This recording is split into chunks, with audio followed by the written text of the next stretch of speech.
Good morning from Sacred Space at Titania's Realm. It's 29 degrees Celsius on Sunday, the 8th of February 2026. My mother was born on this day in 1927, so she would have been 99. Is that correct? Yes, next year would have been, had she lived, her 100th birthday. It's hard to wrap my mind around the fact that I had a mother who today would have been 99 years old. But she was 38 when she had me, so, almost 2 generations apart. It's astonishing. And it's a beautiful day, hot today. It feels hotter than yesterday, which was actually 30 degrees, so I think it's got to do with there's not much of a breeze. So I've brought, as always when I'm outside, the little birdie boys out. Say hello to the people. Say hello, Kermie. Say hello to the people. Bo's very happy to be out too. And I had to go back to bed for a little while, have a bit of a rest. I woke up still feeling exhausted, although I had a better night, moderately better night. So I thought, well, the only thing to do when you feel exhausted and fatigued and a bit wrung out is to lie yourself back down. So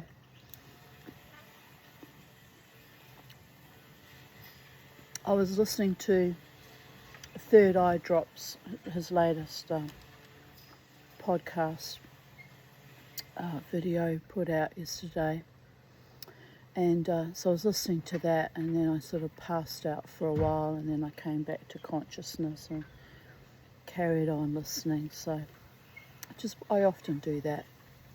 Listen and snooze and listen and snooze. My brain soaks in whatever information it wants to soak in, and on we go. People of Earth. Just going to fiddle with us a bit. That my mug was there. So anyway, there was a Mexican food fiesta last evening, but I didn't go. I wanted to go, but I didn't end up going. It's just felt too blah and tired.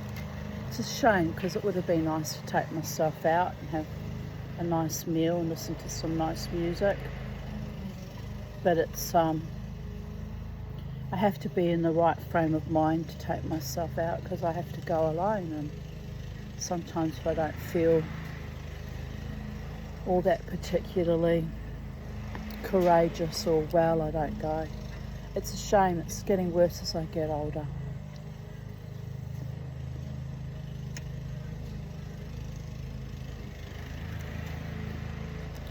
But it's lovely in the garden today. I already saw my friend the kookaburra was out before I set everything up, but he's gone on his merry kookaburra laughing way. But he keeps an eye out over me, doesn't he? He might come back, you never know. Might come and visit us again today while we're out in the garden. And if he doesn't, we've got the lovely devoted companionship of Bo and Kermie, who are looking at me with great intent this morning. So it's quite beautiful. Quite beautiful.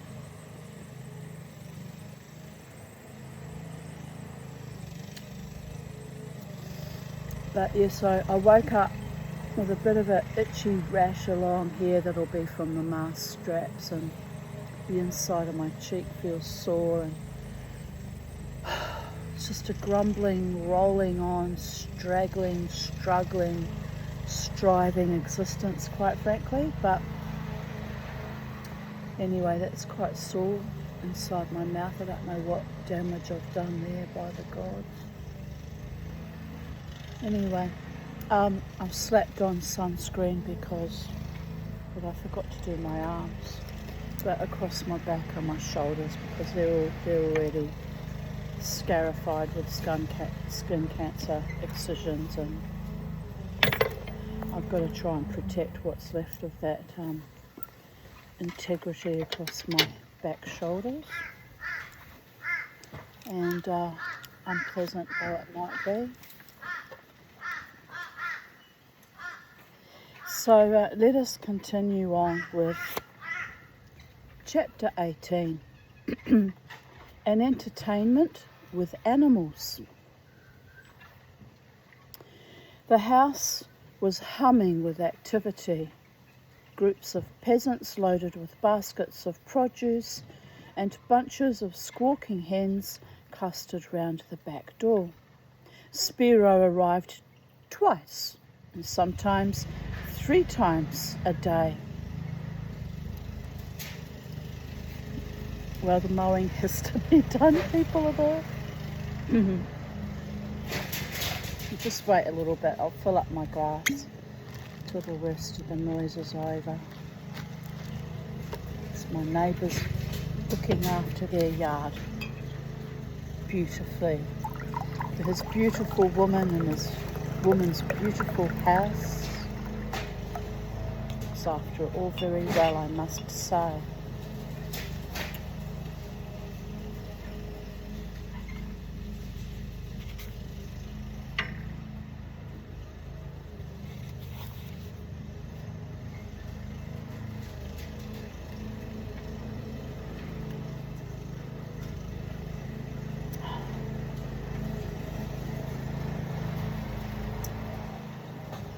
Sometimes in life, my timing is out. It's even in my horoscope that was done for me when I was 11 years old, that there would be difficulty with timing in my life. I don't know why that is, but it must have been the alignment of planets and ascensions and dissensions and gifts from the gods that I struggled to be in the right place and the right time and have the right people surrounding me, and people who have my back, my front and my sides, and who love me and protect and defend me in my presence and behind my back too. I've only got one person like that left for certain.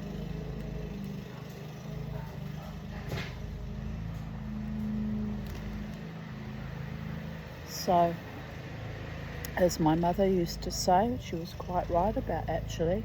She could be very wise, my mother, when she wasn't being a narcissist sociopath. She was very well read. She read sometimes 5 books a day. She was very, very intelligent, actually. But dangerous. Very, very dangerous. But anyway, she used to hold up a hand to me, like this. And she'd say, Tanya, if you can count on your hand 5 people who are true friends, if you can count them on your hand, you're very, very fortunate indeed. And I said, what if there's only one? She said, even so. And she's right about that. Having one solid good friend or good partner is a gift from the gods. It truly is. Well,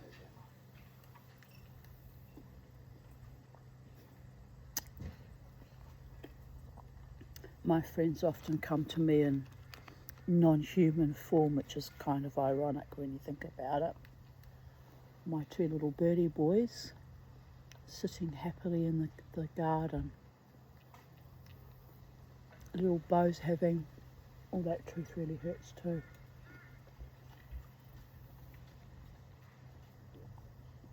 Little Bo's having a little bit of a snooze, so it's okay. Right, let us continue.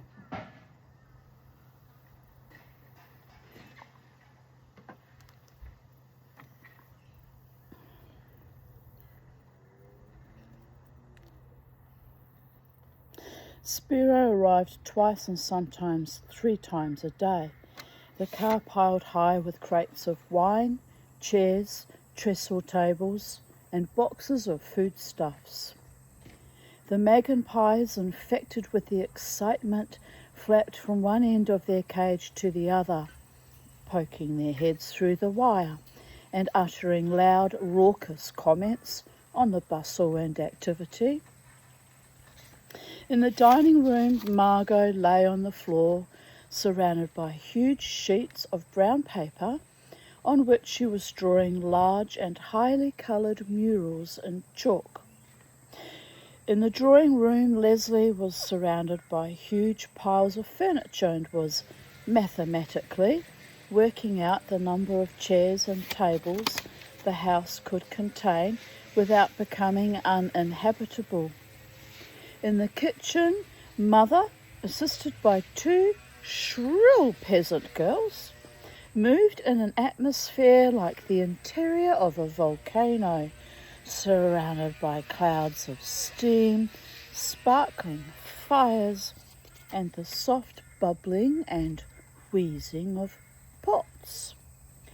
The dogs and I wandered from room to room, helping where we could, giving advice and generally making ourselves useful. Upstairs in his bedroom, Larry slept peacefully. The family was preparing for a party. As always, we had decided to give the party at a moment's notice, and for no other reason than that we suddenly felt like it. It's a good reason to have a party. Overflowing with the milk of human kindness. The family had invited everyone they could think of, including people they cordially disliked. That's a bit odd.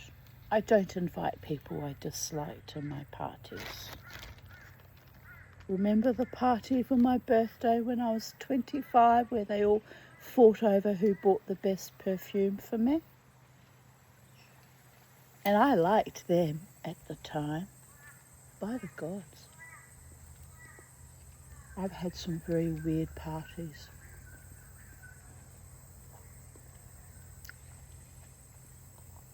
There was the New Year's Eve party. New Year's Eve, 1995. No, New Year's Eve, 1994, where the guests we invited for our New Year's Eve party, some of whom were members from my temple, actually it was one of the husbands.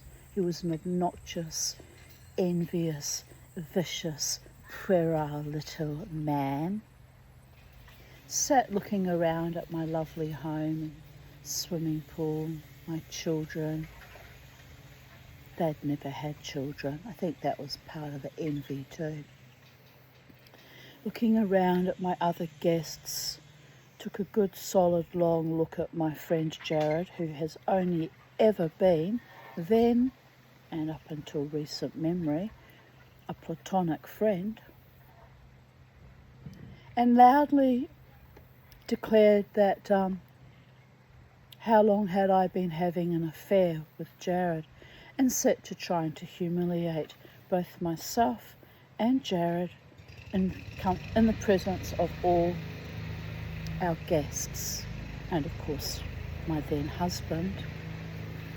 I was livid, not just because of the fact that I wasn't having an affair with him, although we were very fond of each other, but who does that? Comes to someone's party and creates such an ugly, slanderous scene.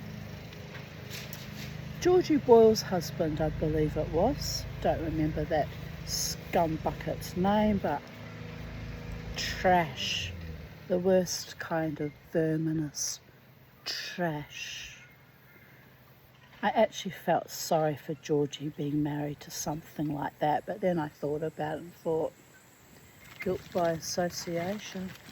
That's what they really thought of me. Could come to my home and completely humiliate me in front of my husband, children and guests. And Jared was so distraught because he was very young. He actually was innocent of their accusations. Anyway, the very next day I announced to my husband that the marriage was over. It was the last time. He and his cohorts, friends and associates, had access to slander and humiliate and degrade me ever again. Although the divorce was a long campaign of terrorism, quite frankly, for 12 months. Then the terrorism that he kept up for quite some years, fighting over anything he could think of to fight over. He really was a pig, no doubt still is.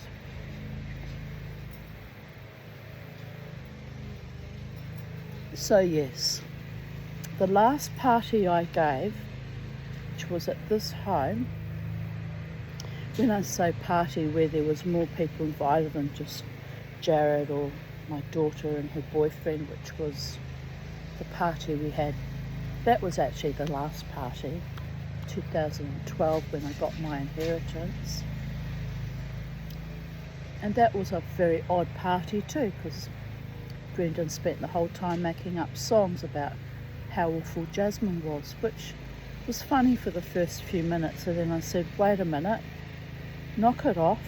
She's actually my daughter. She's not here to defend herself. So they toned it down after that. But anyway, no, the party I want to reference, I had very few parties here. So I usually can't afford to supply the alcohol and all the food and invite people, and then the stress of preparing and then the stress of cleaning up after, only to get insulted and abused. What's the fucking point? How is that fun for a party?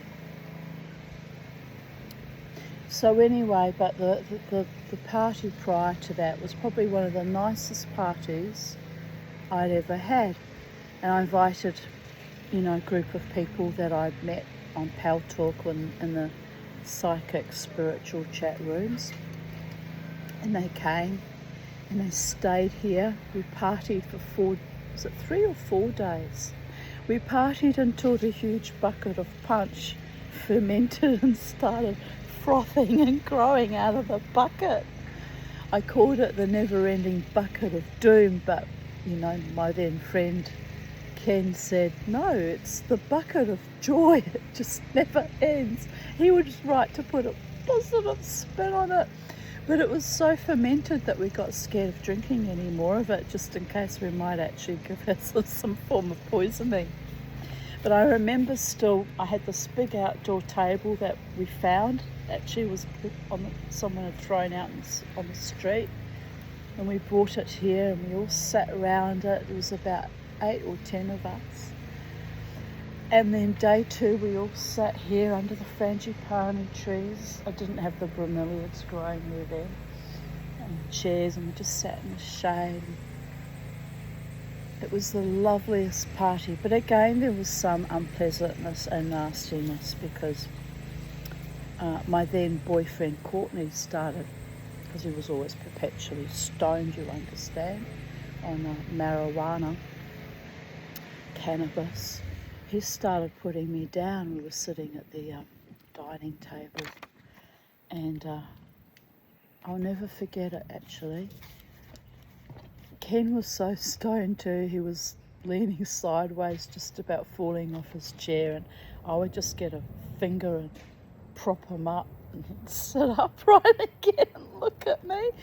But anyway, Courtney started disparaging me. So yet again, really, that was yet another party where there was abuse. And Ken just looked at him. My ex Courtney was a big burly bikie guy and quite intimidating, strong, and lifting up heavy.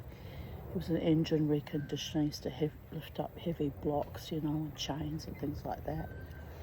But he was a burly, nuggetty looking man. and he starts putting me down. And I'm just sitting there, hopped up on my psych meds as per normal in those days, not feeling very well because I'd not long before, only a month before, had that major bloody hysterectomy, bladder repair, etc., etc. So he starts rubbishing me, and I'm just staring, but I'd already removed myself mentally, which is how I coped with a lot of the psychological, emotional abuse, mental abuse. I still do it. You start that shit, I just remove myself, and if it gets too confronting, I either fight you or I remove myself physically as well, because life's too short to spend time with fucking assholes and idiots. But in those days I was not always consciously aware, I was off in some other dimension somewhere where life is beautiful and people truly love me and everyone is kind. Titania's realm, am I right? Off with the pixies. So anyway, he starts in, can't remember what he was saying about me, but it was in front of, Kev, not Ken, and Marty and David, who was just a mere male. Someone else was sitting at the table, can't remember who that other person was. And Kev actually defended me. He said, I'd be grateful to have a woman like Tanya. She's a wonderful woman. I'd shut up if I were you. And Courtney just looked at him, looked like he was going to beat him up. And I just went like this. Don't you dare. Courtney looks at me, goes quiet, backs down, seething with rage. It was all about jealousy. I don't know what I would have done if they'd started fighting, because I'd been sort of sitting there just absorbing it all quietly, or osmosing as I call it. But I think I would have gone completely berserk. I really would have. He was an awful man to me, and yet I stayed with him. He broke up with me 6 months after my mother's death. I was supposed to be very upset about that. I think I was more relieved than anything else. I mean, I was a bit upset because I'd invested 5 years into that relationship, and it was that he didn't even break up with me, just drifted off. Like Jared's done in the last 8 weeks, just drifted off. No word, no contact, could be dead for all I know. Oh well. If that's what men in my life need to do, just disappear and wallow in the shit of their own making, then so be it. I'll just carry on reading stories on YouTube. But yes, apart from that one incident with the courtmeister being an absolute pig, and he didn't come to the remains of the party. It's probably why we all had a jolly old time after that. Gail acted out by saying she didn't feel well and passing out on the spare room floor, and she didn't come for the next 3 days. So the rest of me and my Pal Talk friends carried on with the party, and we had a marvellous time. We really did. They were really quite kind to me in that moment of time in the space-time continuum. And then I don't know why or how, but it all devolved and they all ended up enemies of me too. I still don't know what that was about. Odd. Not all. Dave, just a mere male, didn't become an enemy, but he died in subsequent years. Wasn't all that old either. I think he was only about 65 when he died. So that was sad. But yes, that was the last party where I had more than just, a few precious, rare, intimate friends.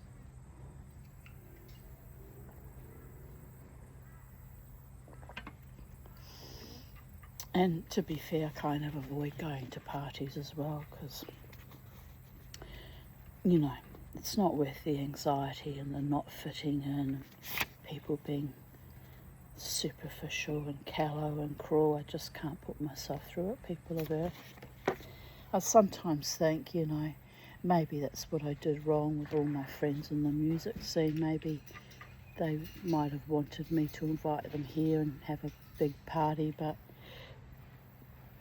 I don't think they would have turned up or bothered really. Not one of them invited me to any of their private parties or to their homes, so it was a one-dimensional. If you can think of it like this, you have the target in the middle, you know, like when you shoot an arrow, or a ripple in a pool, because I don't want to use violent analogies. You have a ripple in the pool where the stone hits and it's that dot in the middle, right? And then you have a ring around it, which are the inner circle sanctorum, the close friends and family. Then you have another ripple, which are the business associates and the acquaintances, maybe people like in your neighbourhood that you say good day to, but they don't come in and out of your home. Then you have the outer circle, which is the wider people in your community, people you might go to church or temple with, or sports activities with, people that you see and you nod politely and you even have conversations, but you would never go to their homes or invite them. And that's how I felt. I thought, I'm just on the outer ring here. I'm just a ring in, and I'm just being tolerated and mocked and derided quite often too, and sneered at and laughed at. And you know what? I'm used to being the stone that hits the bottom of the pool, and I don't give a fuck, because the ripples will keep rippling and the tide will keep turning, and the right people who are genuine and authentic will choose to remain in my life, and the rest can just fade away as the ripples slowly ripple back into homeostasis.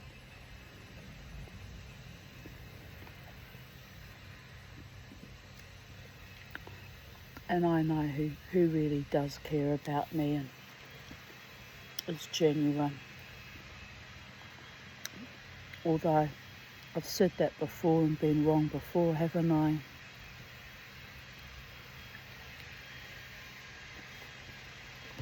But no, I do know. I know there's one person that has my back.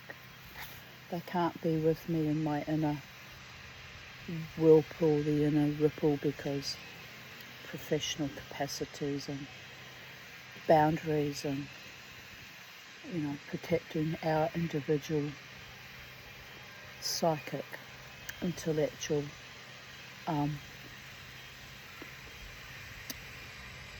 mental, physical space. But that's one man that has been loyal and solid in my life, and that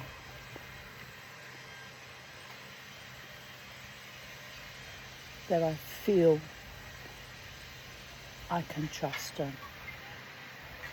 98% of the time, because I trust no human mortal completely anymore. There's been too much damage and harm done to me over the decades. It's not personal if I don't trust someone 100%. It's just realistic.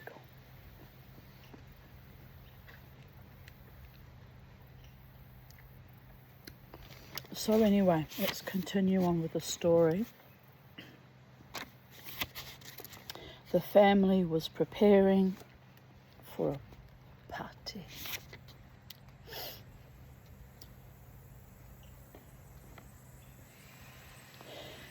As always, we had decided to give the party at a moment's notice, and for no other reason than that, we suddenly felt like it. Oh, we read that part. Yes, we segued at, and they invited people they even cordially disliked, and I said I don't think that's a wise thing to do. When even your own so-called friends and acquaintances can turn on you like rabid dogs under the influence of alcohol, cannabis, or just because they're in a feckless mood that day. I'd hate to think what your enemies would do to you. Probably have a bit more bloody respect, actually, ironically. Can be a real inversion. I've seen that too. Enemies become friends over time. Learn to bloody respect and admire my courage and my decency. And I've seen the closest, most intimate partners turn into the most fetid, vicious, life-threatening enemies. Lived through it all, people of Earth. Right. Everyone threw themselves into the preparations with enthusiasm. Since it was early September, we decided to call it a Christmas party. And in order that the whole thing should not be too straightforward, we invited our guests to lunch as well as to tea and dinner. It's a lot of feeding, isn't it? This meant the preparation of a vast quantity of food. And Mother, armed with a pile of dog-eared recipe books, I look like I'm getting burnt even though I've got sunscreen on. Let's cover up a bit more, people of Earth. I just wanted to soak the sunscreen on before I pulled my top up.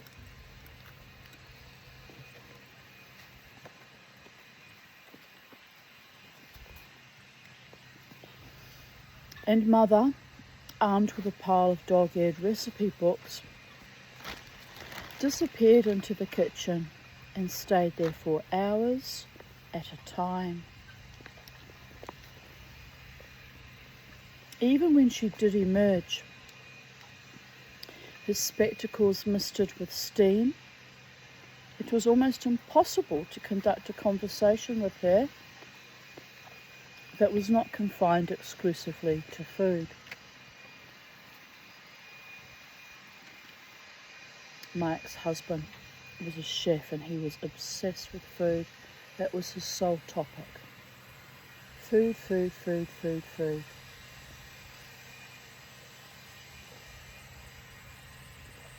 Which, as you can imagine, with my brain, became very boring after a while. I mean, I like food, who doesn't, but talking about it all day long, thinking about it constantly, not much fun for me.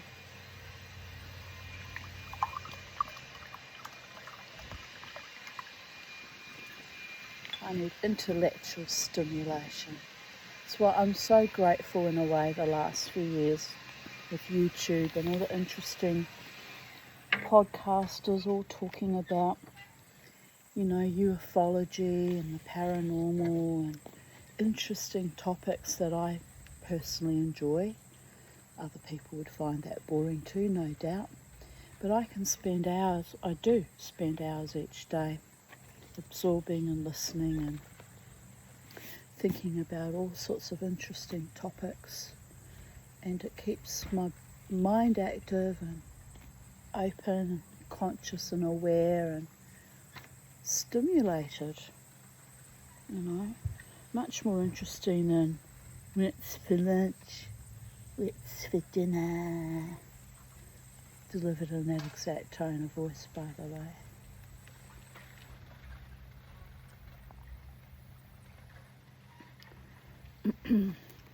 So should I ever marry, I don't really want to get married, but should I ever cohabit with someone again? It would have to be someone who's interesting and intelligent and articulate and has excellent manners, knows how to behave in public and in private, someone I can have lovely conversations with,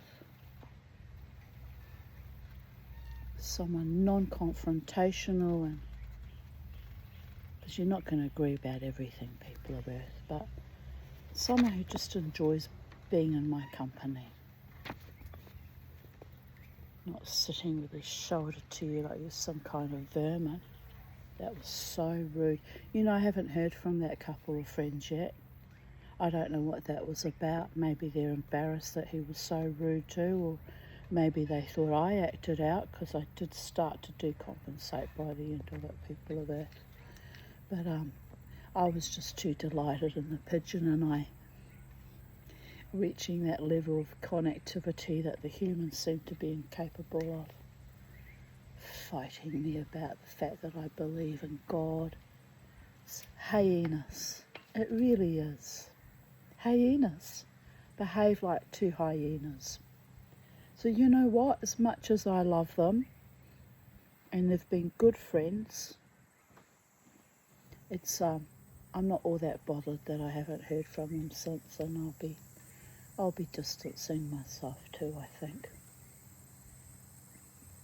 I don't deserve to be treated like that when I'm out in public, especially when they were trying to set me up on a blind date and meet some bloody man. By all the gods. It's appalling, isn't it? I'll laugh about it in a few months' time, but right now I'm just like, fuck. What the fuck was that? Anyway, I enjoyed the young couple that was sitting at our table and being sweet. So it wasn't a complete waste of an outing. And of course I enjoyed holding little Coco and the bird. It was almost like the bird was saying, what the fuck are you doing here, being put through this shit for? Honestly, it was, and I'm just like, yeah, I know. Even the young couple burst out laughing. Oh, you gotta laugh. The mama tea. I've died too many times to waste my energy on stupidity and psychopathology and nastiness and petty rivalries and ignorance and ugliness, and I'll just sit with the birds in any public venue. The birds will find me. I find them. We'll just sit with the birdie boys, won't we, boys?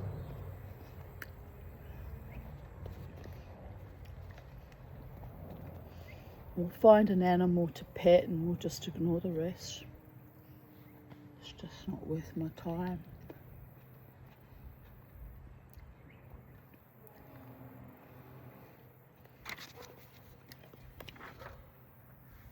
It's the other reason why I decided to not go to the Mexican thing.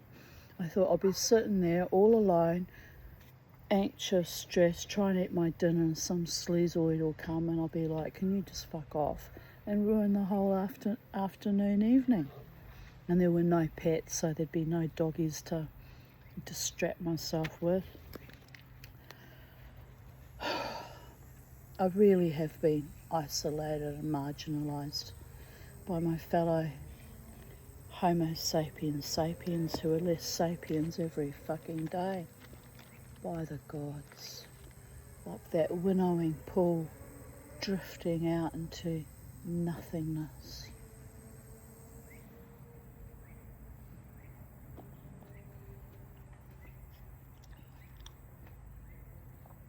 But the container, the waters, are still spirit, and there's always hope for humanity. There's always hope for the Tanya too. God, I've lived on hope all my life. It's a bit astonishing. Right. As usual, on the rare occasions when the family were unanimous in their desire to entertain, they started organising so far in advance and with such zest that by the day of the festivities dawned, they were generally exhausted and irritable. Our parties, needless to say, never went as we envisaged. No matter how we tried, there was always some last-minute hitch that switched the points and sent our carefully arranged plans careering off on a completely different track from the one we had anticipated.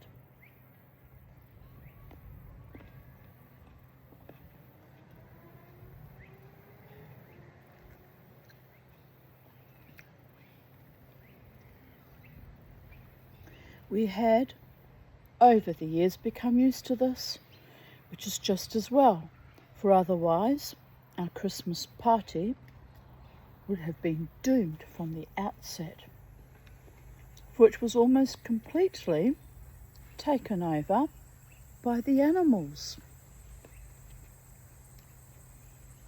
It all started, innocently enough, with goldfish. What possible mischief could goldfish get up to? Mine live very peacefully in their pond, swimming around. It's a bit odd, people of Earth.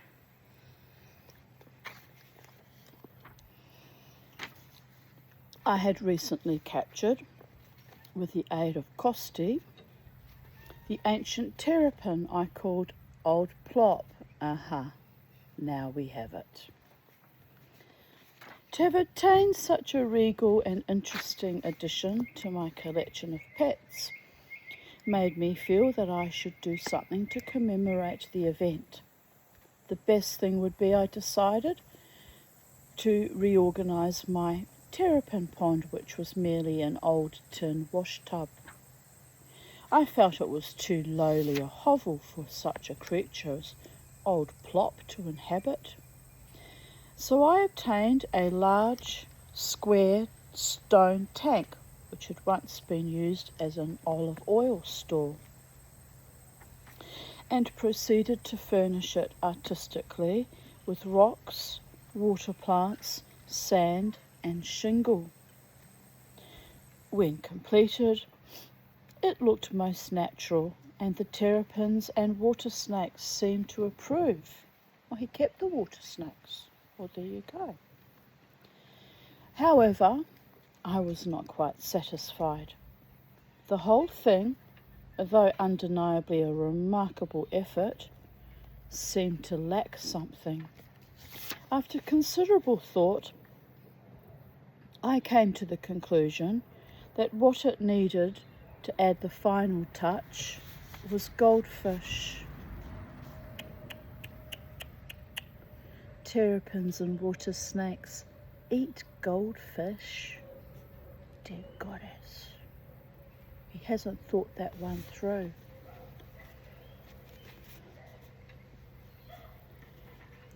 The problem was where to get them.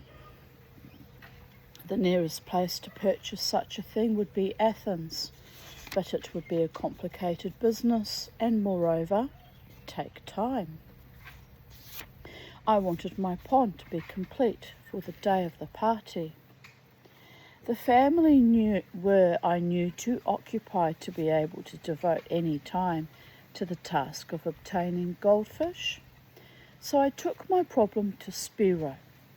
He, after I had described in graphic detail what goldfish were, said that he thought my request was impossible. He had never come across any such fish in Corfu. Anyway, he said, he would see what he could do. There was a long period of waiting during which I thought he had forgotten. And then, the day before the party, he beckoned to me into a quiet corner and looked around to make sure we were not overheard. Master Jerry's, I thinks I can get you them golden fishes, he rumbled hoarsely.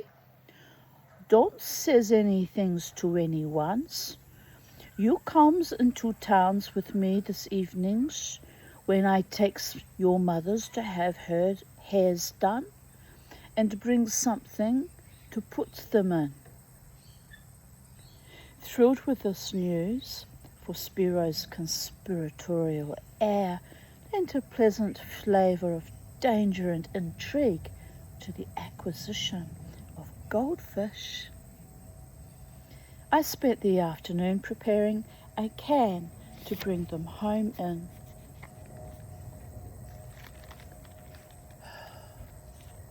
it's not just that. You also need to put something in the water to kill the chlorine, otherwise they die. Wonder if he knew about that. He might have got rainwater. Rainwater's safe, but...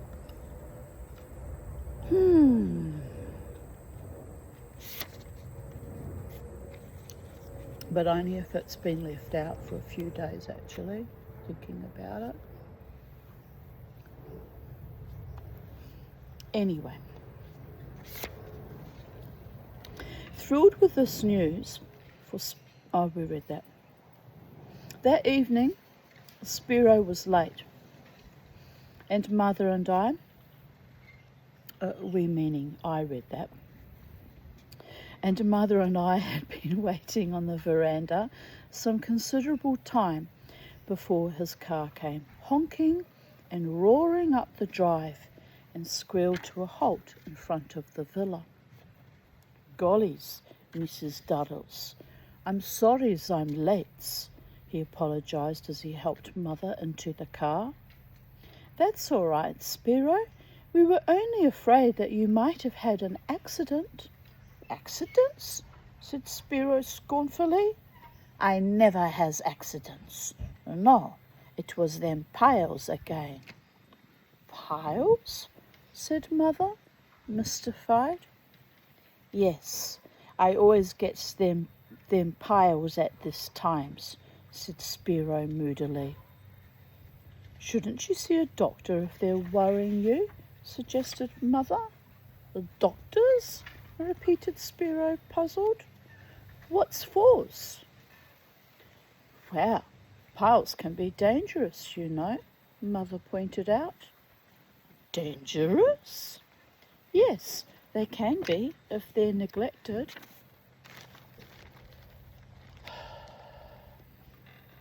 Spiro scowled thoughtfully for a minute.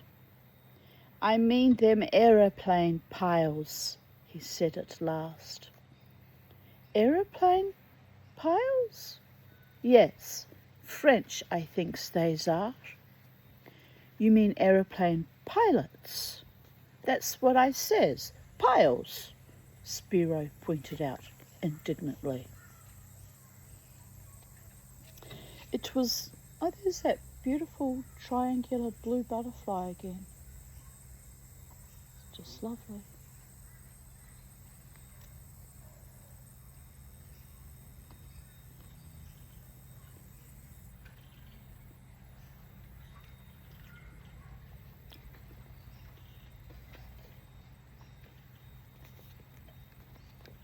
Sorry.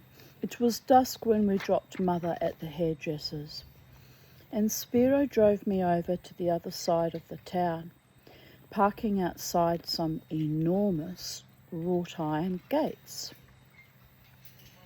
He surged out of the car, glanced around surreptitiously, then lumbered up to the gates and whistled.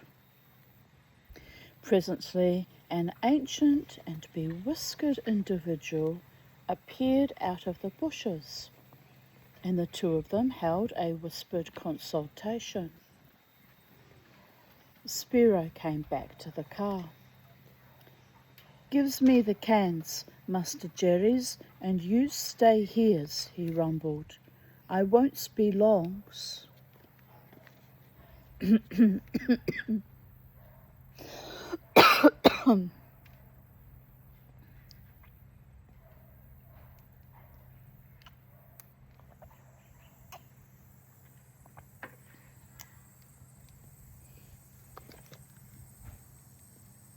The bewhiskered individual opened the gates.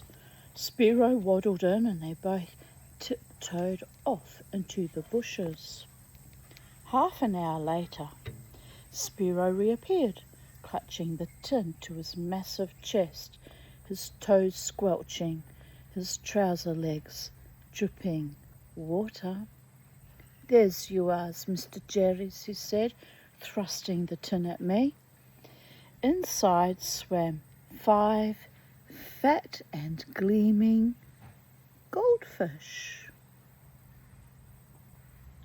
Immensely pleased, I thanked Spiro profusely. "That's all right," he said, starting the engine. "Only don't says the things to anyone's, eh?" I asked where it was he had got them. Whom did the garden belong to? "Never's you minds," he scowled. "Just you keep them things hidden, and don't tell a soul about them."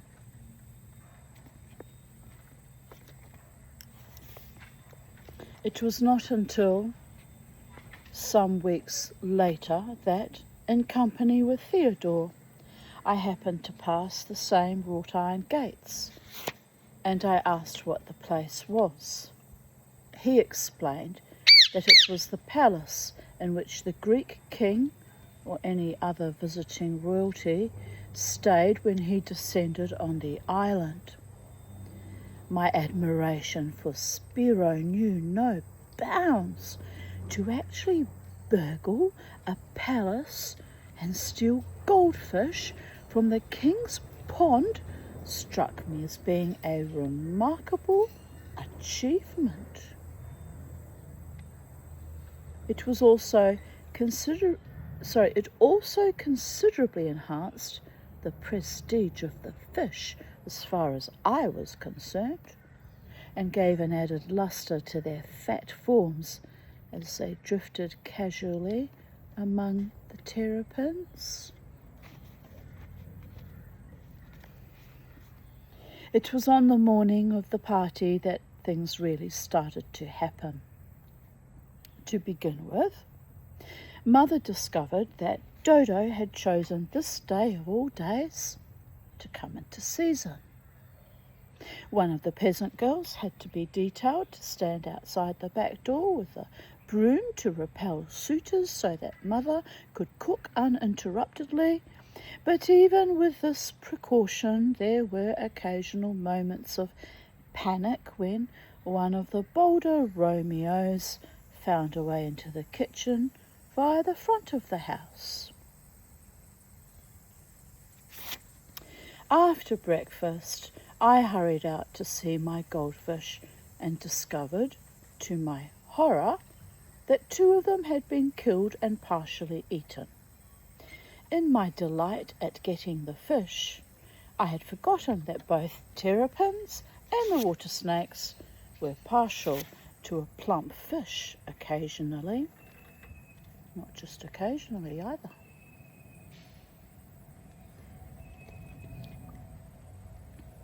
So I was forced to move all the reptiles into kerosene tins until I could think of a solution to the problem.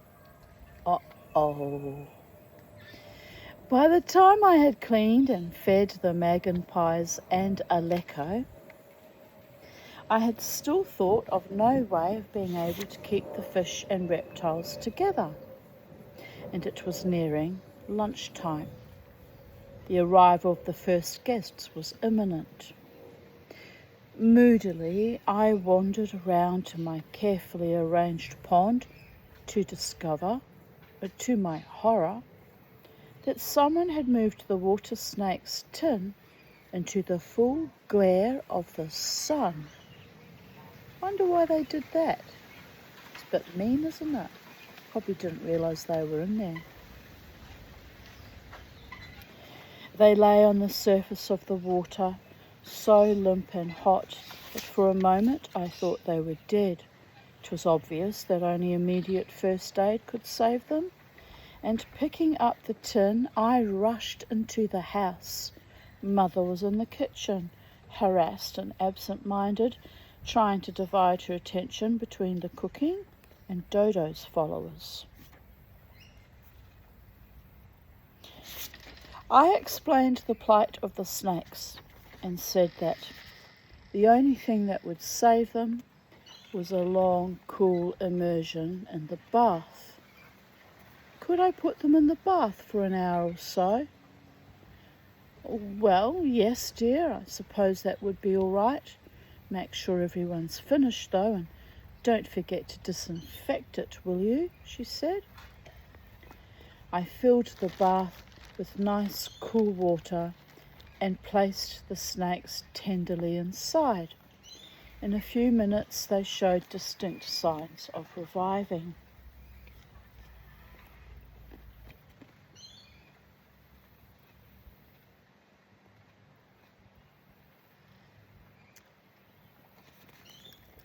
Feeling well satisfied, I left them for a good soak while I went upstairs to change. On coming down again, I sauntered out onto the veranda to have a look at the lunch table, which had been put out in the shade of the vine. "You're so quiet, little birdie boys. Kimmy, you're such a good boy. You're such a snoozy, quiet boy. And what about you, little Bo?" He's got his crest up. He's just looking very regally about.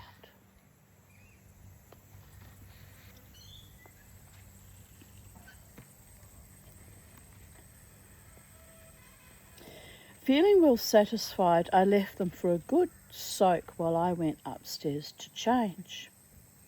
On coming down again, I sauntered out onto the veranda to have a look at the lunch table, which had been put out in the shade of the vine. In the centre of what had been a very attractive floral centrepiece perched the magpies, reeling gently from side to side. Cold with dismay, I surveyed the table. The cutlery was flung about in a haphazard manner. A layer of butter had been spread over the side plates, and buttery footprints wandered to and fro across the cloth. Naughty birdies. Pepper and salt had been used to considerable effect to decorate the smeared remains of a bowl of chutney. The water jug had been emptied over everything to give it that final, inimitable magpie touch. Well, it's art. Pro-magpie art. It's a statement. They didn't want the party.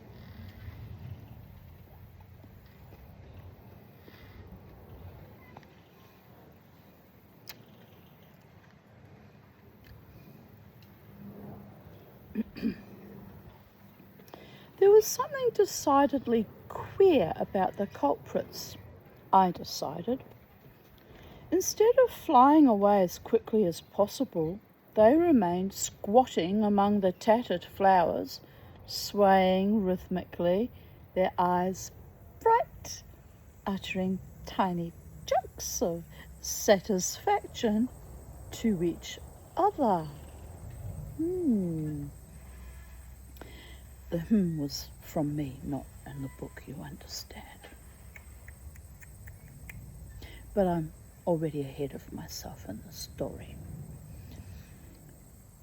Having gazed at me with rapt attention for a moment, one of them walked very unsteadily across the table, a flower in his beak, lost his balance on the edge of the cloth and fell heavily to the ground. The other one gave a hoarse cluck of amusement, put his head under his wing and went to sleep. I was mystified by this unusual behaviour. Then I noticed a smashed bottle of beer on the flagstones. It became obvious that the magpies had indulged in a party of their own and were very drunk. I caught them both quite easily, though the one on the table tried to hide under a butter-bespattered napkin and pretend he was not there. I was just standing with them in my hands, wondering if I could slip them back in their pardon me, cage and deny all knowledge of the outrage. When Mother appeared carrying a jug of sauce.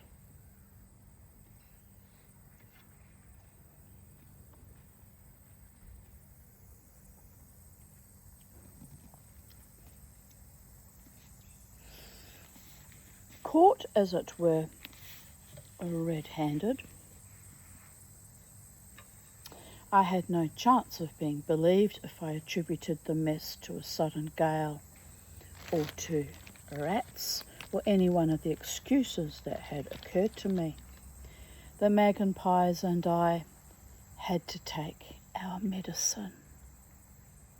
Really, dear, you must be careful about their cage door. You know what they're like, Mother said plaintively. Never mind, 'twas an accident, and I suppose they're not really responsible if they're drunk.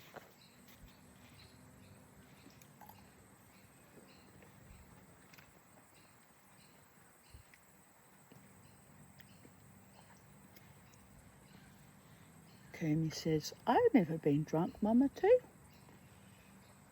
No, you have not, Kumi.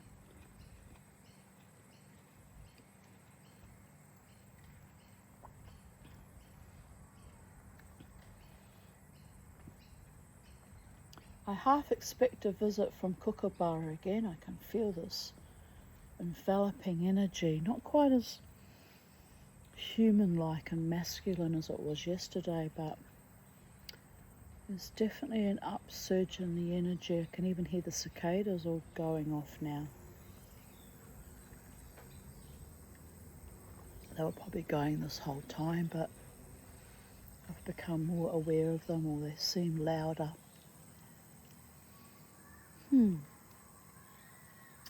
I need to water the fairy corner. All the elder trees are all gone pale yellow, struggling. There's not enough water.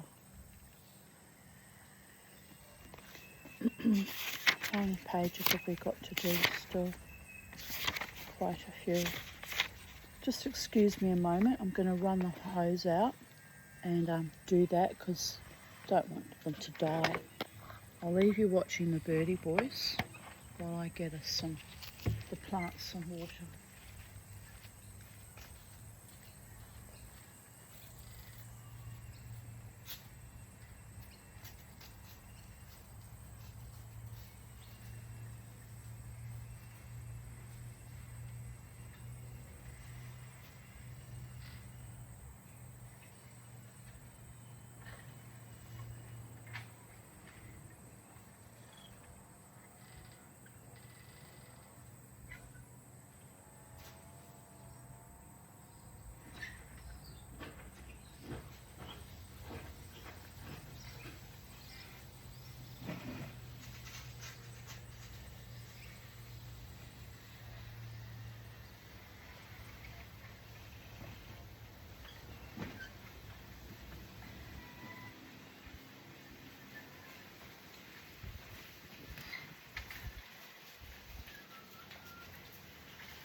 Right, I just have to remember to get up and move it every so often.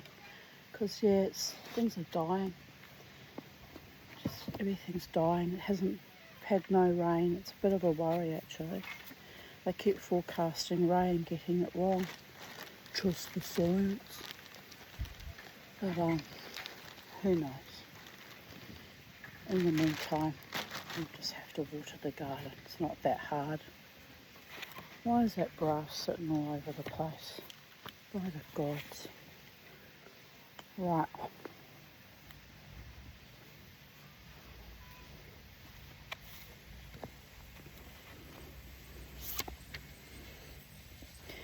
On taking the bleary and incapable magpies back to their cage, I discovered, as I had feared, that Aleko had seized the opportunity to escape as well.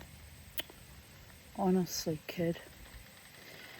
I put the magpies back in their compartment and gave them a good telling off, and they had by now reached the belligerent stage and attacked my shoe fiercely. Squabbling over who should have the honour of eating the lace, they then attacked each other. I left them flapping round in wild, disorderly circles, making ineffectual stabs with their beaks, and went in search of Aleko. So we've got 2 water snakes in the bath, 2 mad drunk magpies, and a very large seagull roaming wild, probably biting everybody as they arrive, am I right?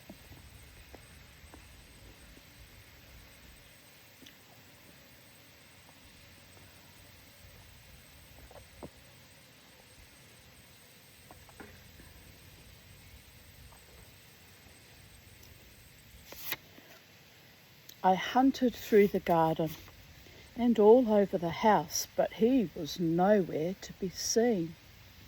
Just want to show you something.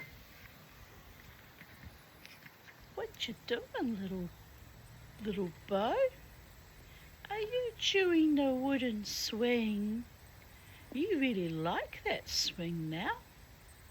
You were terrified of it.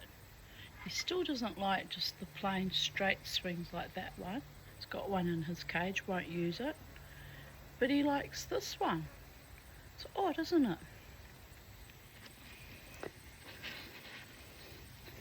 It's happily gnawing at the wood. It's good for him because it's foraging behaviours and what they would do in the wild, so they feel like free birds. Got to give them the illusion of freedom. It's pretty much how we're treated as humans now too. Delusional freedom fighters. Like the Mamati, am I right? Well, I'm not delusional. I'm well aware that we're all slaves to the ghost and the machine and AI and the corporatocracies and Big Pharma and all those other monstrosities.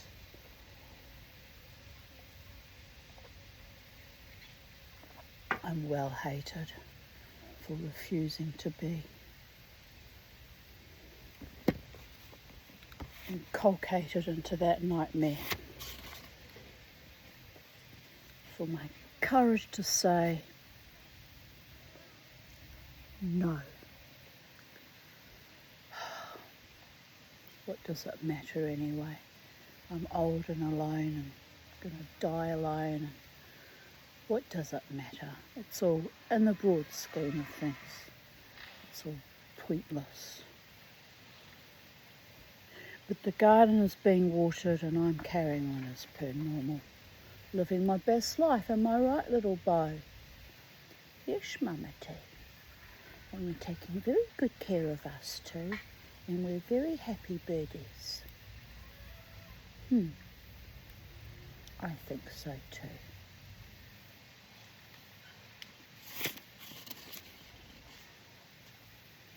I thought, we're still searching for Aleko. I thought he must have flown down to the sea for a quick swim and felt relieved that he was out of the way. By this time, The first of the guests had arrived and were drinking on the veranda. I joined them and was soon deep in a discussion with Theodore. While we were talking, I was surprised to see Leslie appear out of the olive trees, his gun under his arm, carrying a string bag full of snipe and a large hare. I had forgotten that he had gone out shooting in the hope of getting some early woodcock. "Aha," said Theodore with relish, as Leslie vaulted over the veranda rail and showed us his game bag. "Is that your own hair, or is it, a wig?" "Theodore, you pinched that from lamb," said Larry accusingly. "Yes, I'm afraid I did, but it seems such a good opportunity," explained Theodore contritely. Leslie disappeared into the house to change, and Theodore and I resumed our conversation. Mother appeared and seated herself on the wall, Dodo at her feet. Her gracious hostess act was somewhat marred by the fact that she kept breaking off her conversation to grimace fiercely and brandish a large stick at the panting group of dogs gathered in the front garden. Occasionally, why don't they just leave the female upstairs and locked in the house? It's a bit odd, isn't it? I guess they're worried about her bleeding everywhere, which bitches in season tend to do. But oh my goodness, people. Highly intelligent people with no common sense at all.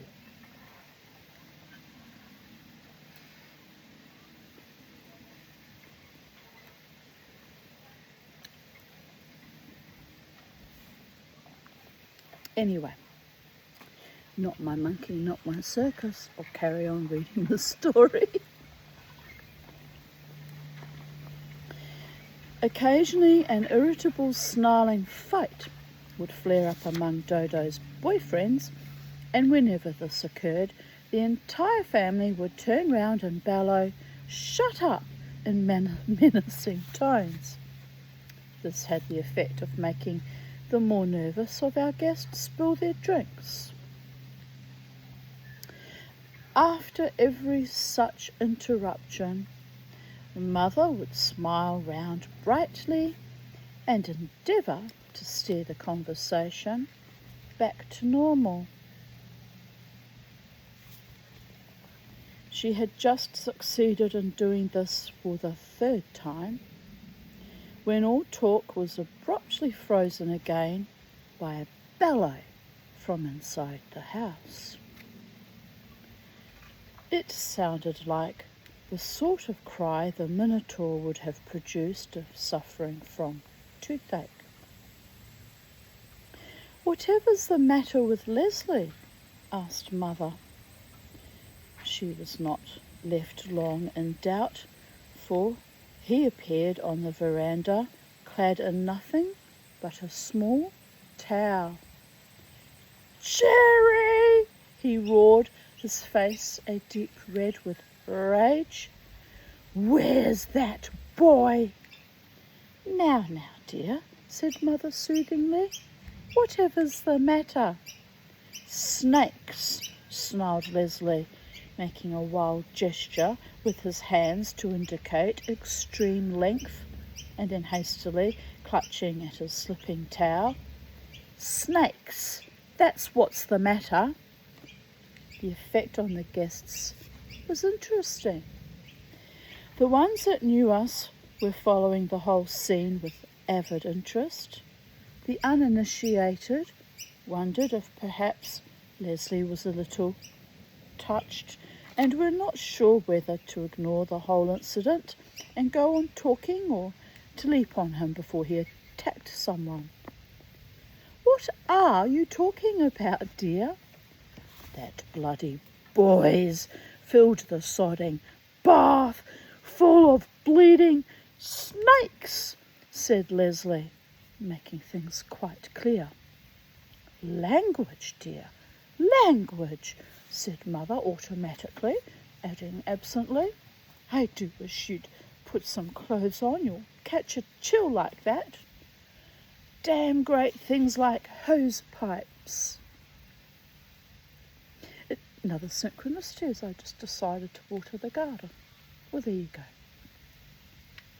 It's a wonder I wasn't bitten. Never mind, dear, it's really my fault.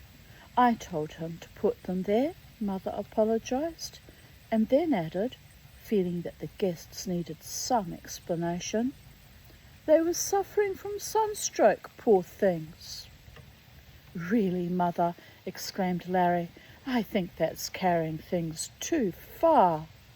Now don't you start, said Mother firmly. It was Leslie who was bathing with the snakes. I don't know why Larry always has to interfere, Margot remarked bitterly. Interfere? I'm not interfering. When Mother conspires with Jerry in filling the bath with snakes, I think it's my duty to complain. Oh, shut up, said Leslie. What I want to know is, when's he going to remove the bloody things? I think you're making a lot of fuss about nothing, said Margot. If it has become necessary for us to perform our ablutions in a nest of hamadryads, I should be forced to move, Larry warned. Am I going to get a bath or not? Asked Leslie throatily. Why can't you take them out yourself? Only St. Francis of Assisi would really feel at home here. Oh, for heaven's sake, be quiet. I've got just as much right to air my views. I want a bath, that's all. Surely it's not too much to ask. You'd think he would have had the bath earlier before the party began, though, wouldn't you? It's also a bit odd. Unfortunate timing. Now, dears, don't quarrel, said Mother. Jerry, you better go and take the snakes out of the bath, put them in the basin or somewhere for the moment. No, they've got to go right outside. All right, dear, don't shout. Eventually I borrowed a saucepan from the kitchen and put my water snakes in that. They had, to my delight, recovered completely and hissed vigorously when I moved them from the bath. On returning to the veranda, I was in time to hear Larry holding forth at length to the assembled guests. I assure you the house is a death trap. Every conceivable nook and cranny is stuffed with malignant faunae waiting to pounce. How I have escaped being maimed for life is beyond me. A simple, innocuous action like lighting a cigarette is fraught with danger. Even the sanctity of my bedroom is not respected. First, I was attacked by a scorpion, a hideous beast that dripped venom and babies all over the place. Then my room was torn asunder by magpies. And now we have snakes in the bath and huge flocks of albatrosses flapping all around the house, making noises like defective plumbing. Larry, dear, you do exaggerate, said Mother, smiling vaguely at the guests.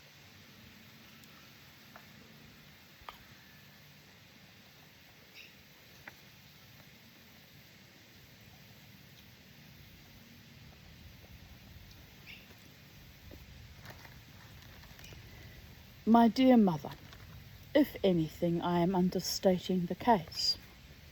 What about the night Quasimodo decided to sleep in my room? That wasn't very dreadful, dear. Well, said Larry with dignity, it may give you pleasure to be woken at 3:30 in the morning by a pigeon who seems intent on pushing his rectum into your eye. Yes, well, we've talked quite enough about animals, said Mother hurriedly. I think lunch is ready, so shall we all sit down? Well, anyway, said Larry as we moved down the veranda to the table, that boy's a menace. He's got beasts in his belfry. Just going to swing around and check my back. I feel like I'm being beaten down in sunshine today.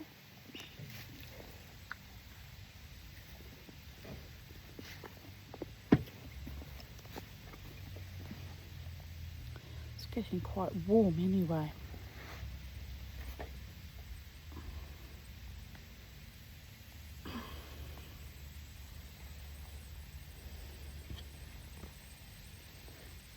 I think another glass of water is in order, people of Earth.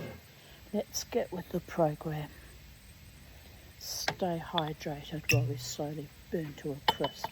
No, I'm being melodramatic, I'm fine. It just feels, all of a sudden it just felt like the sun is shining on me though. Intensity and heat. So I'm not paranoid, I'm just hypervigilant. It's annoying, isn't it, having to live this way? It's very bloody annoying.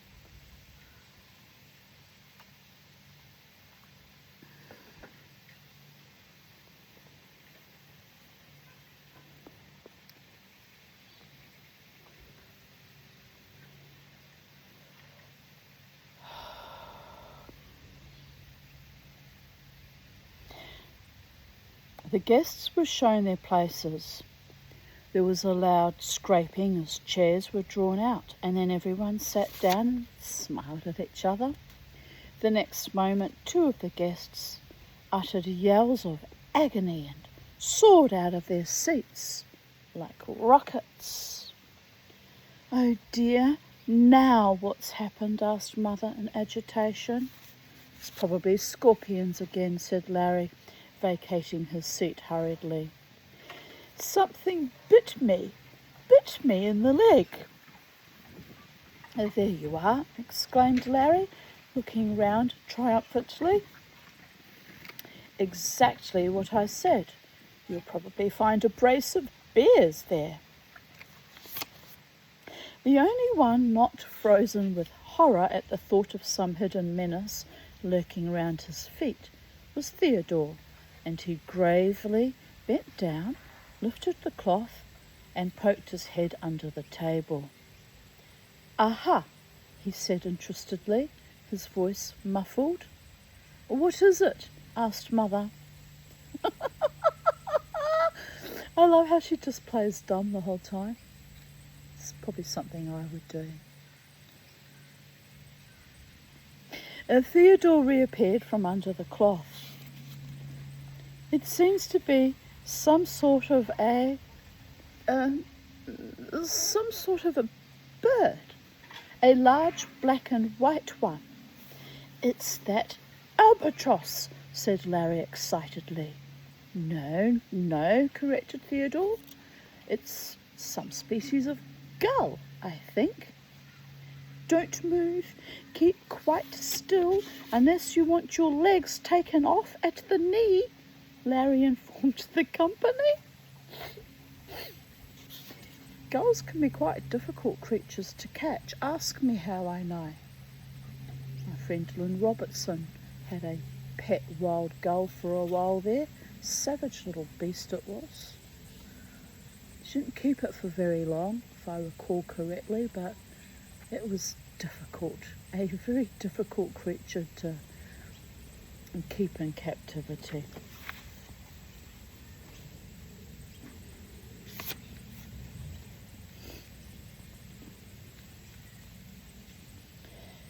As a statement calculated to quell alarm, it left a lot to be desired.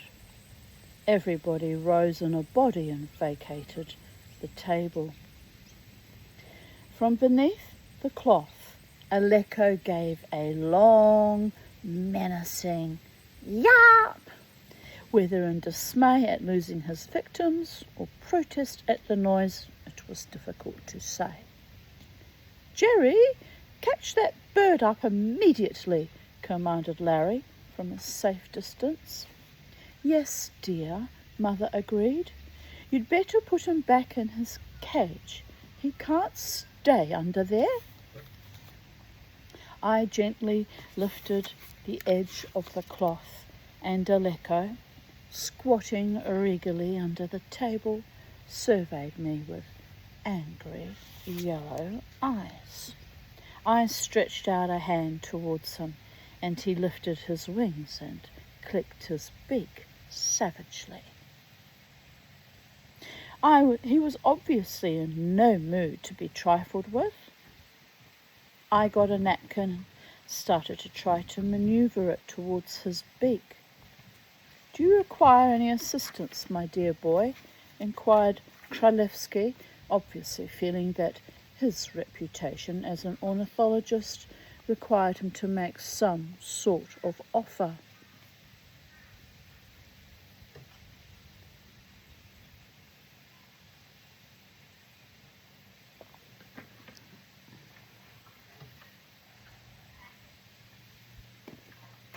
To his obvious relief, I refused his help. I explained that Aleko was in a bad mood and would take a little while to catch. "Well, for heaven's sake, hurry up. The soup's getting cold," snapped Larry irritably. "Can't you tempt the brute with something? What do they eat?" "All the nice gulls love a sailor," observed Theodore with immense satisfaction. "Oh, Theodore, please," protested Larry, pained. "Not in moments of crisis." "By Jove, it does look savage," said Kralevsky, as I struggled with Aleko. "It's probably hungry," said Theodore happily, and the sight of us sitting down to eat was gull and wormwood to it. "Theodore!" I succeeded at last in getting a grip on Aleko's beak, and I hauled him, screaming and flapping, out from under the table. I was hot and dishevelled by the time I had pinioned his wings and carried him back to his cage. I left him there screaming insults and threats at me and went back to resume my interrupted lunch. "I remember a very dear friend of mine being molested by a large gull once," remarked Kralevsky reminiscently, sipping his soup. "Really?" said Larry. I didn't know they were such depraved birds."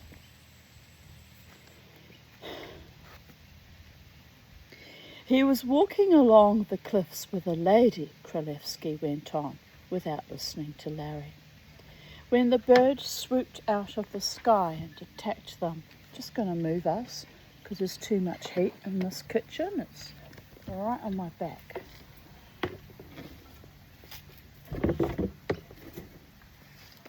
And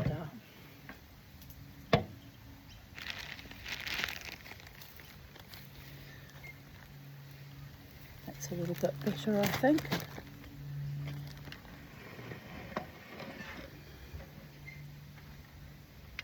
Now we're a bit wonky, but just gentle push, and we're through the looking glass.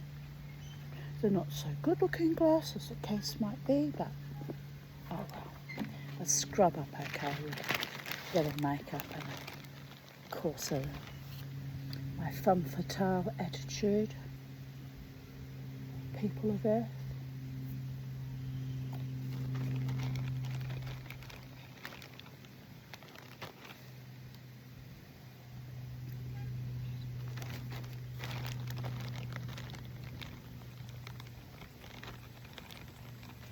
You're so quiet, you two birdie boys. Unnaturally quiet. They said it's hot, Mama T. Might give them a spritz, actually.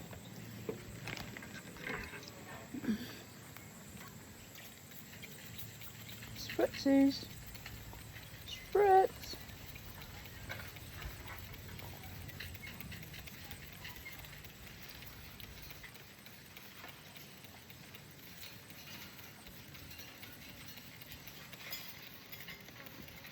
Right, that should do it. Is that better now? Has that revived you? Oh, Bubba is coming up to me. Are you a wet bird? Look at him, he's so cute. He's like, look, Mama T, that was very nice but most unexpected.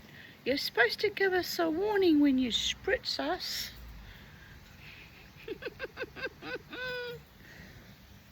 Yes, pretty boys.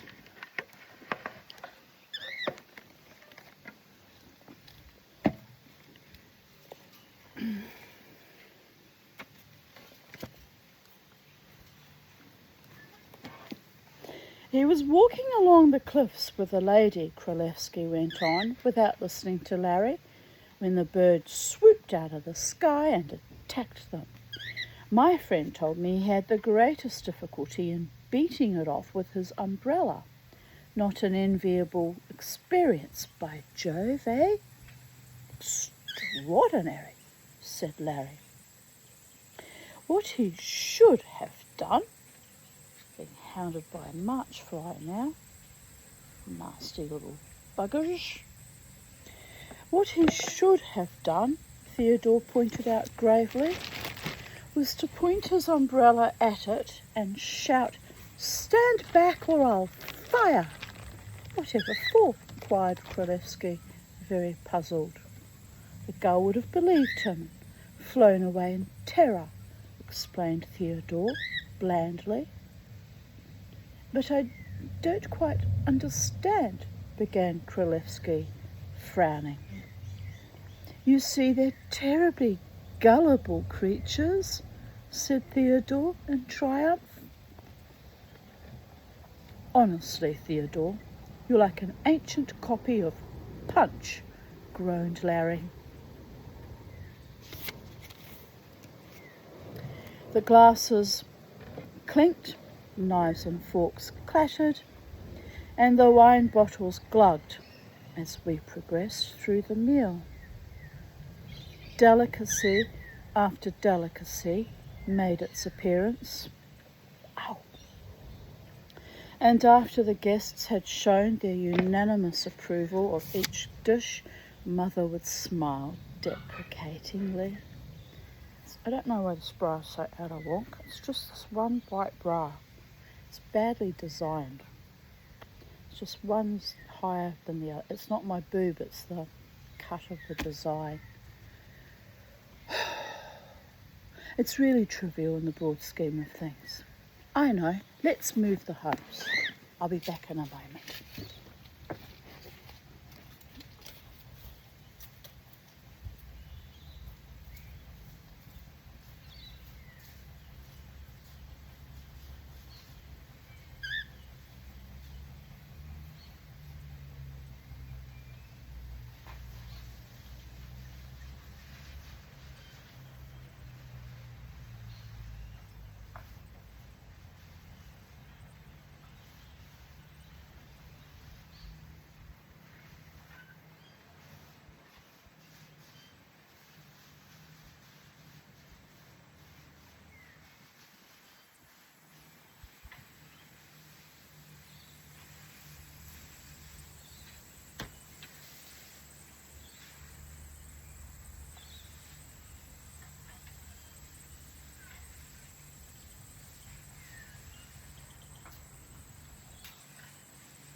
It's a battle with the hose.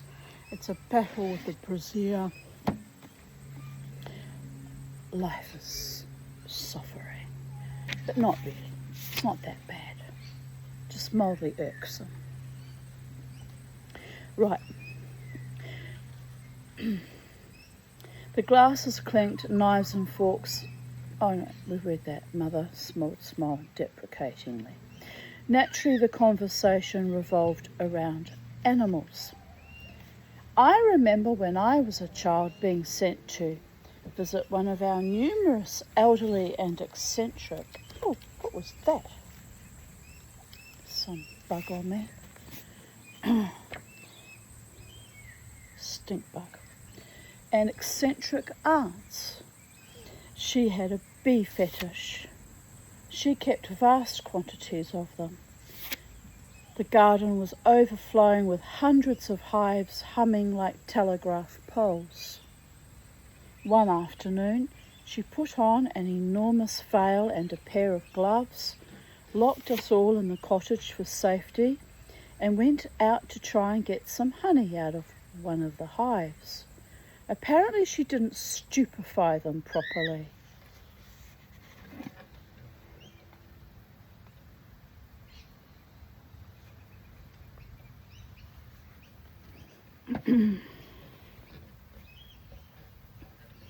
Or whatever it is you do, you smoke them. And when she took the lid off, a sort of waterspout of bees poured out and settled on her. We were watching all this through the window. We didn't know much about bees, so we thought this was the correct procedure, until we saw her flying round the garden, making desperate attempts to evade the bees, getting her veil tangled up in the rose bushes. Dear Goddess.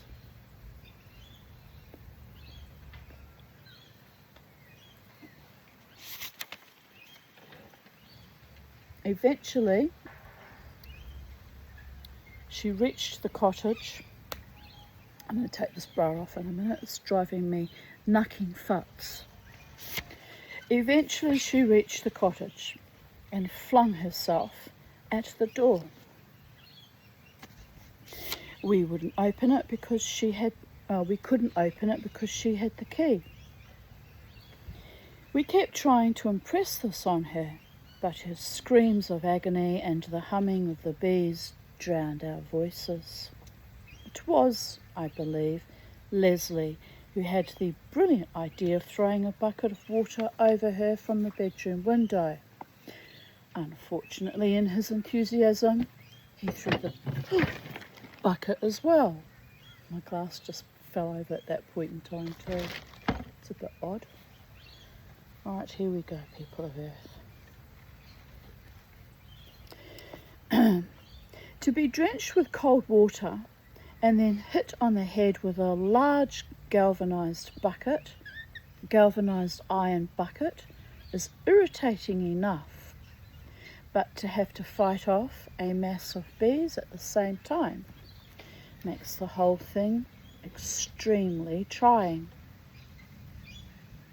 When we eventually got her inside, she was so swollen as to be almost unrecognisable. Larry paused in his story and sighed sorrowfully. "Dreadful, by Jove," exclaimed Królewski, his eyes wide. "She might have been killed." "Yes, she might," agreed Larry. "As it was, it completely ruined my holiday." "Did she recover?" asked Królewski. It was obvious that he was planning a thrilling, infuriated bee adventure that he could have with his lady. "Oh yes, after a few weeks in hospital," Larry replied carelessly. "It didn't seem to put her off bees, though. Shortly afterwards, a whole flock of them swarmed in the chimney, and in trying to smoke them out, she set fire to the cottage. By the time the fire brigade arrived, the place was a mere charred shell surrounded by bees. Dreadful, dreadful, murmured Kralevsky.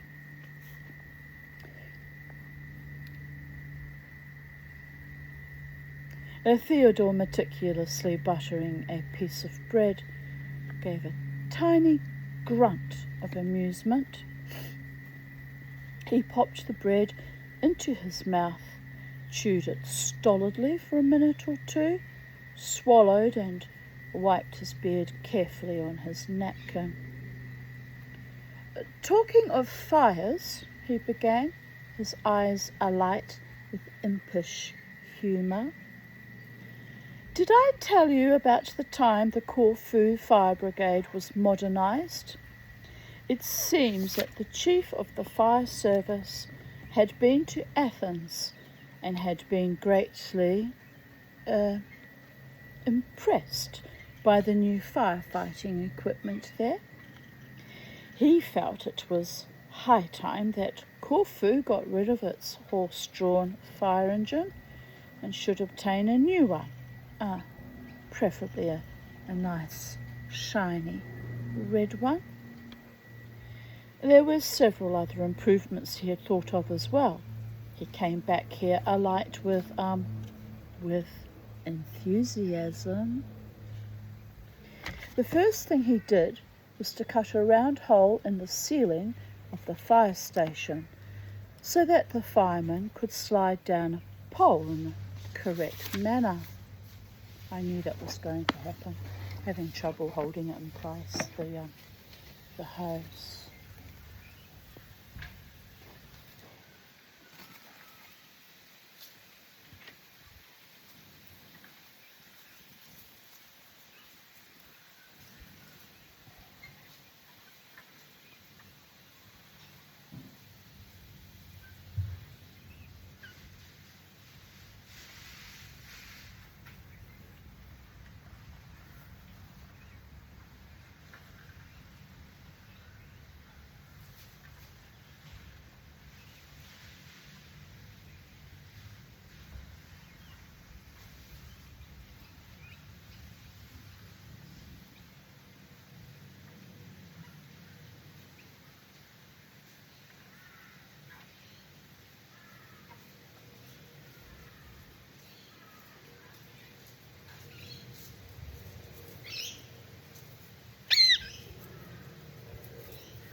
It appears that in his haste to become modernised, he forgot the pole. And so, the first time they had a practice, 2 of the firemen broke their legs. No, Theodore, I refuse to believe that. It couldn't be true. No, I assure you it's perfectly true. They brought the men to my laboratory to be x-rayed. Apparently what had happened was that the chief had not explained to the men about the pole, and they thought they had to jump down the hole. That was only the beginning. At quite considerable cost, an extremely large fire engine was purchased. The chief insisted on the biggest and best. Unfortunately, it was so big that there was only one way they could drive it through the town. You know how narrow most of the streets are.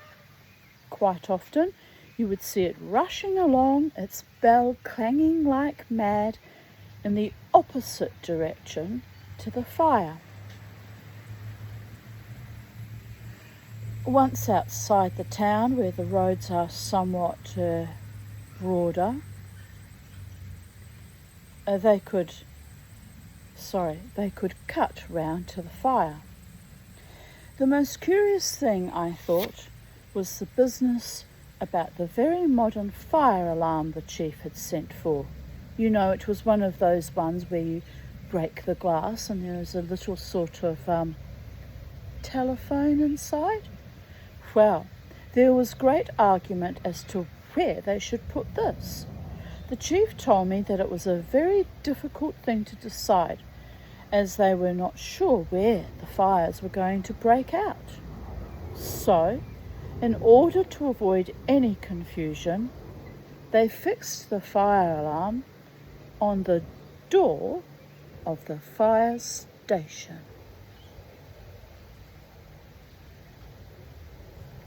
Theodore paused, rasped his beard with his thumb, and took a sip of wine. They had hardly got things organised before they had their first fire. Fortunately, I happened to be in the vicinity and could watch the whole thing. The place was a garage, and the flames had got a pretty good hold before the owner had managed to run to the fire station and break the glass on the fire alarm. And then there were angry words exchanged, it seems, because the chief was annoyed at having his fire alarm broken so soon. He told the man that he should have knocked on the door. The fire alarm was brand new, and it would take weeks to replace the glass.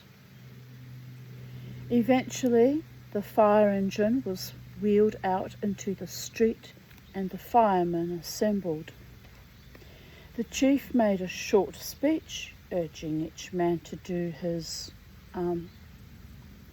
duty. And then they took their places. There was a bit of a fuss about who should have the honour of ringing the bell, but eventually the chief did the job himself. I must say that when the engine did arrive, it looked very impressive. They all leapt off and bustled about and looked very efficient. They uncoiled a very large hose, and then a fresh hitch became apparent. No one could find the key which was needed to unlock the back of the engine so that the hose could be attached. The chief said he'd given it to Yanni, but it was Yanni's night off, it seems. After a lot of argument, someone was sent running to Yanni's house, which was, fortunately, not too far away. While they were waiting, the firemen admired the blaze, which by now was quite considerable. The man came back and said that Yanni was not at his house, but his wife said he had gone to the fire. A search through the crowd was made, and to the chief's indignation, they found Yanni among the onlookers, the key in his pocket. The chief was very angry and pointed out that it was this sort of thing that created a bad impression. They got the back of the engine open, attached the hose and turned on the water. By that time, of course, there was hardly any garage left to put out.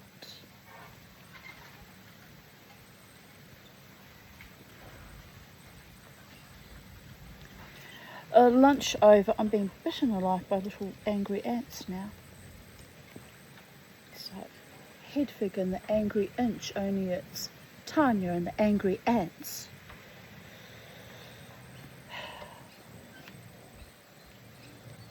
Right.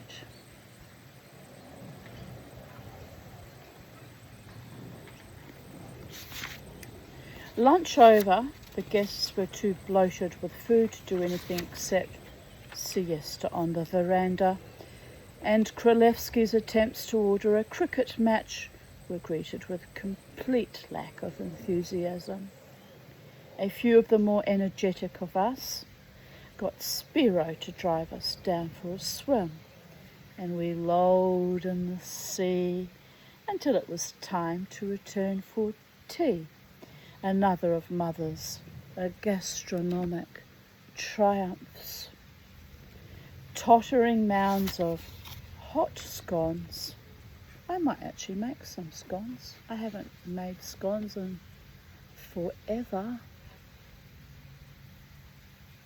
Wouldn't hurt to whip some up. The only trouble is, if I whip up cakes or sweet treats, I end up eating them all. So there is that. Tottering mounds of hot scones, crisp paper-thin biscuits, cakes like snowdrifts oozing jam, cakes dark, rich and moist, crammed with fruit. How did she afford to supply so much food? Like, where did her money come from, I wonder? It's very hard to entertain putting on such a feast when you're on a singles mother benefit with 4 children. Well, I guess some of the children were adults, weren't they? So they were obviously bringing in income to the family and obviously happily contributed. We won't go there with that one. We'll just let that go. Bastards. Anyway, crammed with fruit, brandy snaps brittle as coral and overflowing with honey. Conversation was almost at a standstill. All that could be heard was the gentle tinkle of cups and the heartfelt sigh of some guest already stuffed to capacity, accepting another slice of cake.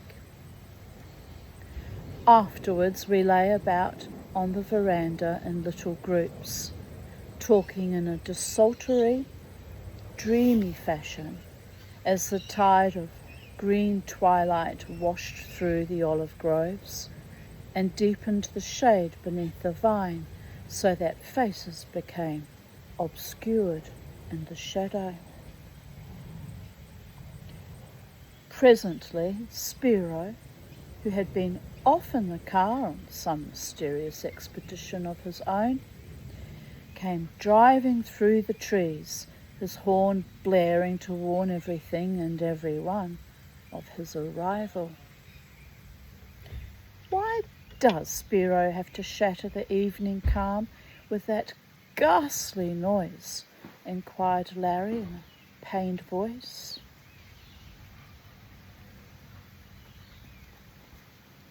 I agree, murmured Kralevsky sleepily. One should have nightingales at this time of day, not motor car horns. I remember being very puzzled, remarked Theodore's voice out of the shadows with an undertone of amusement. On the first occasion when I drove with Spiro, I can't recall exactly what the conversation was about, but he suddenly remarked to me, "Yes, doctors, peoples are scarce when I drive through a village."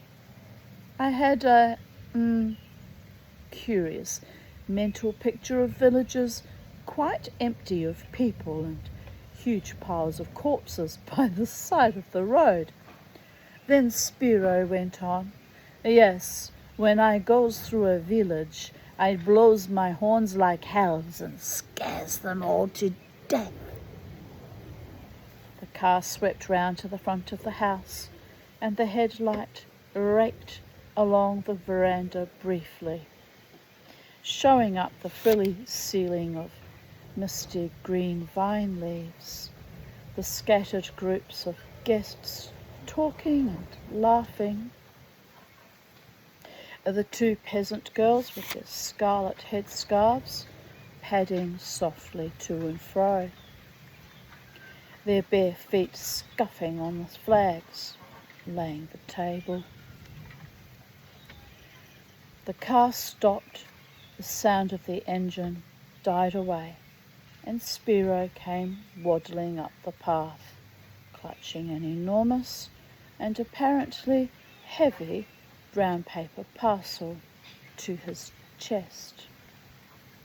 "Good God, look!" exclaimed Larry dramatically, pointing a trembling finger. "The publishers have returned my manuscript again." Spiro, on his way into the house, stopped and scowled over his shoulder. "Golly knows, Master Lorries," he explained seriously. "This is them's 3 turkeys my wife's cooked for your mothers." "Ah, then there is still hope," sighed Larry in exaggerated relief. "The shock has made me feel quite faint. Let's all go inside and have a drink." You know what would be nice right now? A glass of Pimm's with lemonade or ginger ale.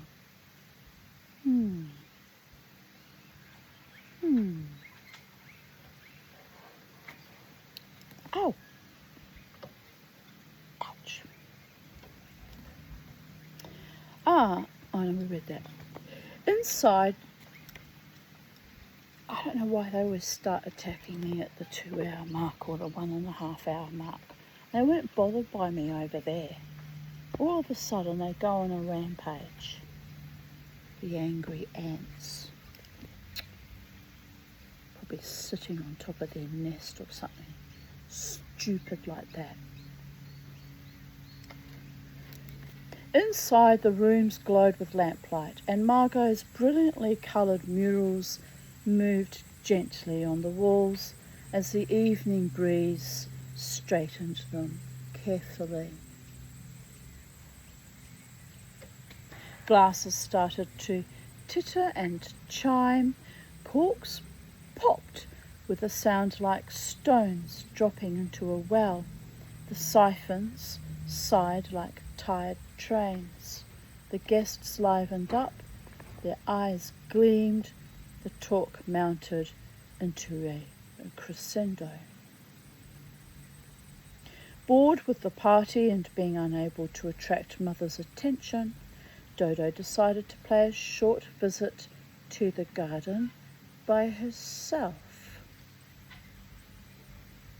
As she waddled out into the moonlight and chose a suitable patch beneath the magnolia tree to commune with nature, suddenly, to her dismay, she was confronted by a pack of bristling, belligerent and rough-looking dogs who obviously had the worst possible designs on her.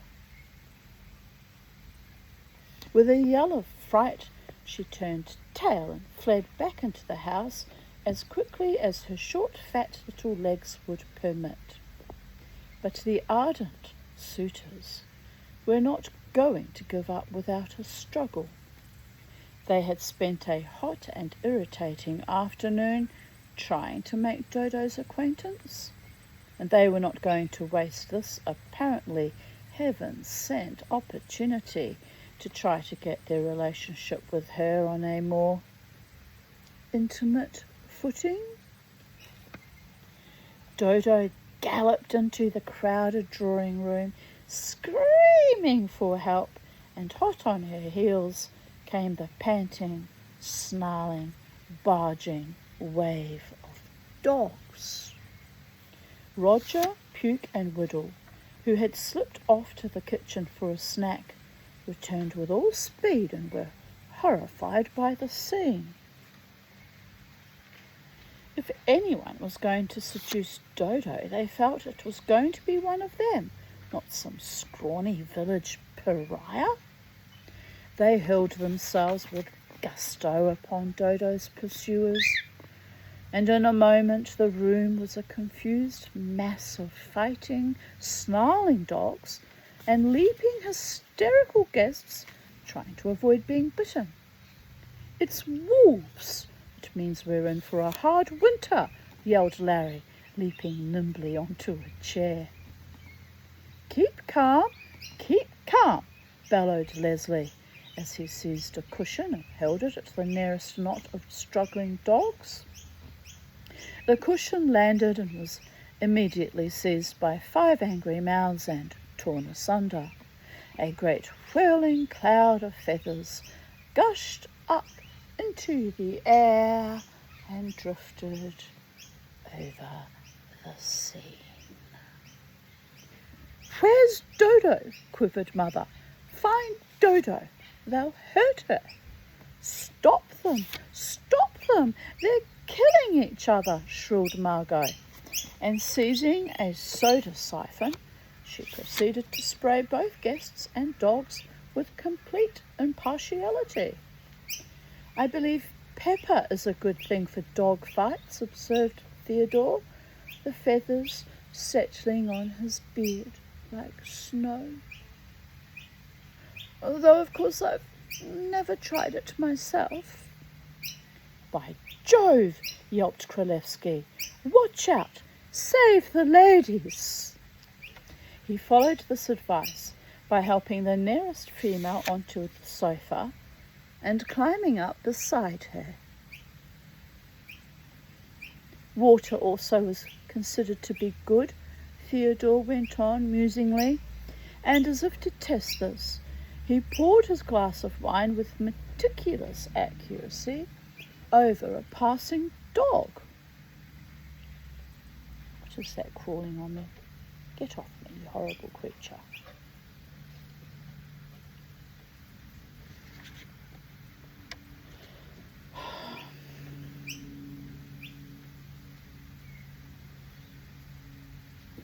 Acting on Theodore's advice, Spiro surged out to the kitchen and returned with a kerosene tin of water clasped in his ham-like hands. He paused in the doorway and raised it above his head. "Watch out," he roared. "I'll fixes the bastards." The guests fled in all directions, but they were not quick enough. The polished, glittering mass of water curved through the air and hit the floor, to burst up again, and then curve and break like a tidal wave over the room. It had the most disastrous results as far as the nearest guests were concerned, but it had the most startling and instantaneous effect on the dogs. Frightened by the boom and swish of water, they let go of each other and fled out into the night, leaving behind them a scene of carnage that was breathtaking. The room looked like a hen roost that had been hit by a cyclone. Our friends milled about, damp and feather-encrusted. Feathers had settled on the lamps, and the acrid smell of burning filled the air. Mother, clasping Dodo in her arms, surveyed the room. "Leslie, dear, go and get some towels so that we can dry ourselves. The room is in a mess. Never mind.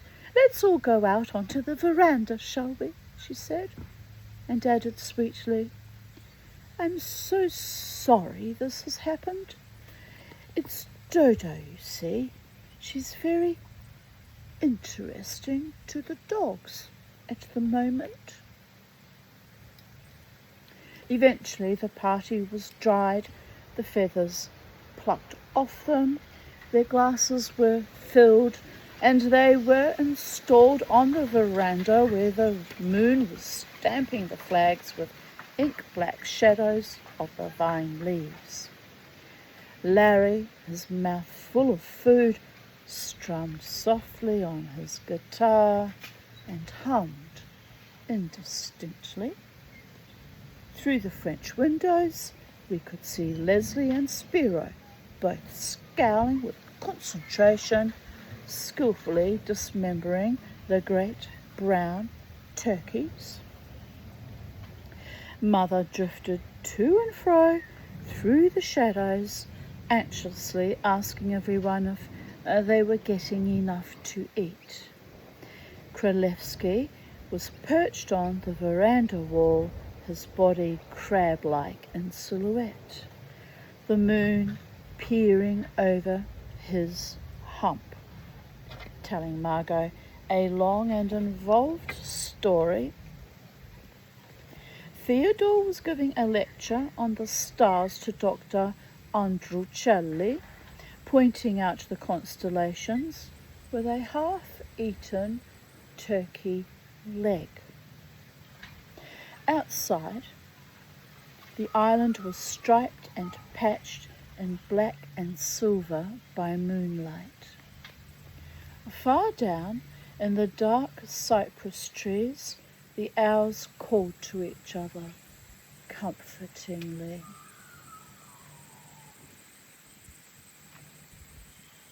The sky looked as black and soft as a moleskin covered with a delicate dew of stars. The magnolia tree loomed vast over the house, its branches full of white blooms, like 100 miniature reflections of the moon, and their sick, sweet scent hung over the veranda languorously. The scent that was an enchantment, luring you out into the mysterious, moonlit countryside.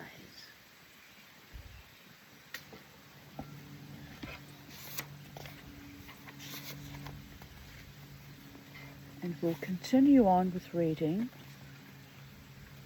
The Return. And just pause to eat a grape.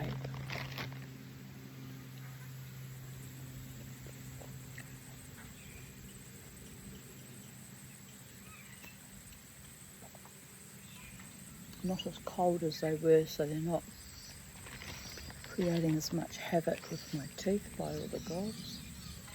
In fact, they've got a bit more flavour. You can taste them. Sweetness.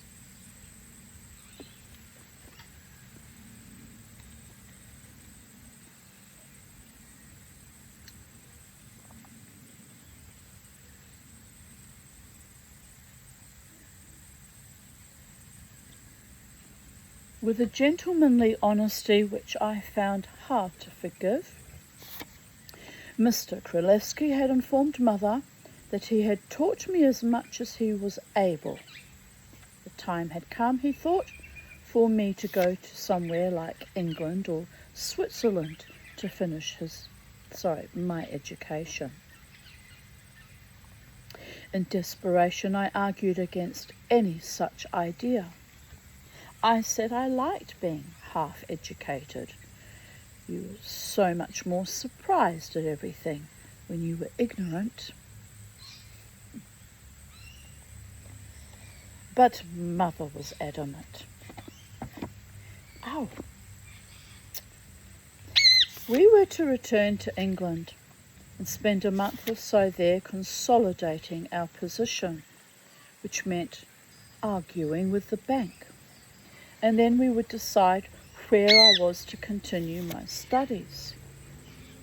In order to quell the angry mutterings of rebellion in the family, she told us that we should look upon it merely as a holiday, a pleasant trip. We should soon be back again in Corfu. So our boxes, bags and trunks were packed. Cages were made for birds and tortoises, and the dogs looked uncomfortable and slightly guilty in their new collars. The last walks were taken among the olives, the last tearful goodbyes exchanged with our numerous peasant friends. And then the cars, piled high with our possessions, moved slowly down the drive in procession, looking, as Larry pointed out, rather like the funeral of a successful rag and bone merchant.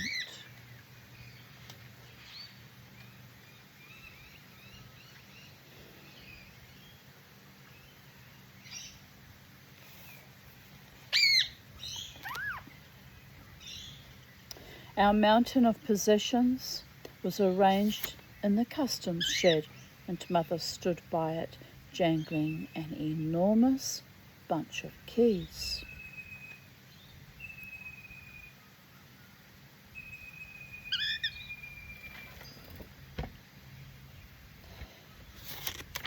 Outside in the brilliant white sunlight, the rest of the family talked with Theodore and Królewski. who had come to see us off. The customs officer, oh, by gods, made his appearance and wilted slightly at the sight of our mound of baggage, crowned with a cage from which the magpies peered malevolently. Mother smiled nervously and shook her keys, looking as guilty as a diamond smuggler.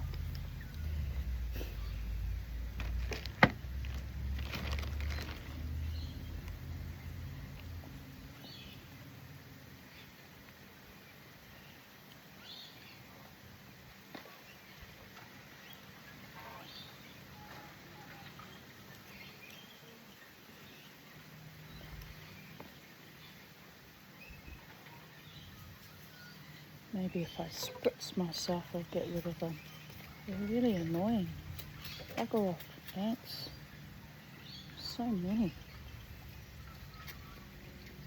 I've run out of water.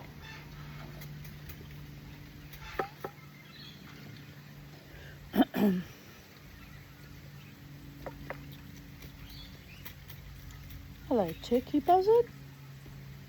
I haven't put any food out for you today.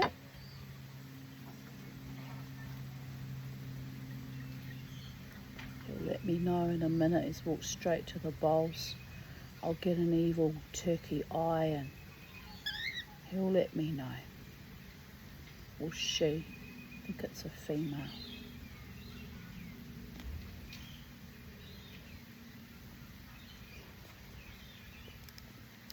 The customs man surveyed Mother and the luggage, tightened his belt and frowned.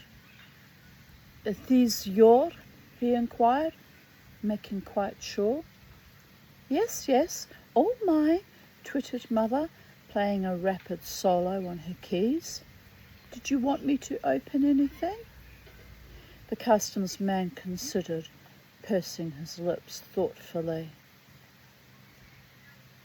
"Have you any new clothes?" he said. "I'm sorry," said Mother. Yes, she's asking me nicely. One moment. Hang on, let me just finish that. "Have you any new clothes?" Mother cast a desperate glance round for Spiro. "I'm so sorry, I didn't quite catch. Have you any new clothes? Any new clothes?"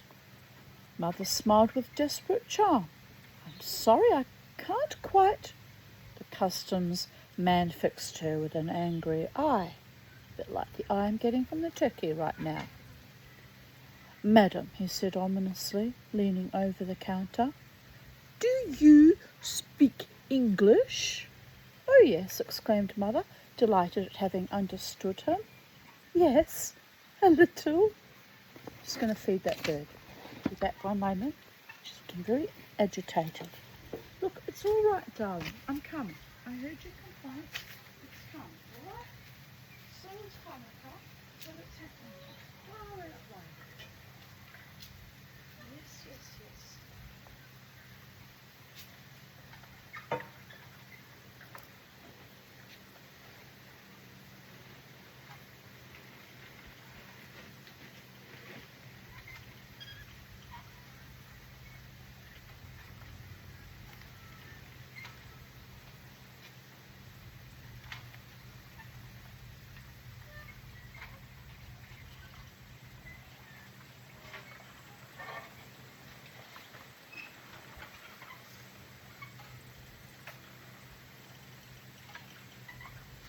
Come on then. Here we go. Got you some water too. It's for you. It's for you, little dirty mum. Oh, here, I'll move the hose.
Right, sorry about that.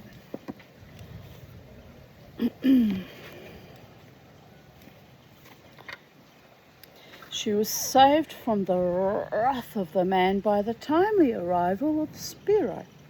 He lumbered in, sweating profusely, soothed Mother, calmed the customs man, explained that we had not had any new clothes for years, and had the luggage shifted outside onto the quay before almost anyone could draw breath.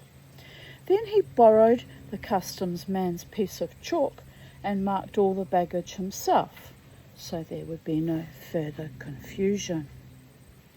Well, I won't say goodbye, but only au revoir, mumbled Theodore, shaking hands precisely with each of us. I hope we shall have you back with us very soon. Goodbye, goodbye, fluted Kralevsky, bobbing from one person to the other.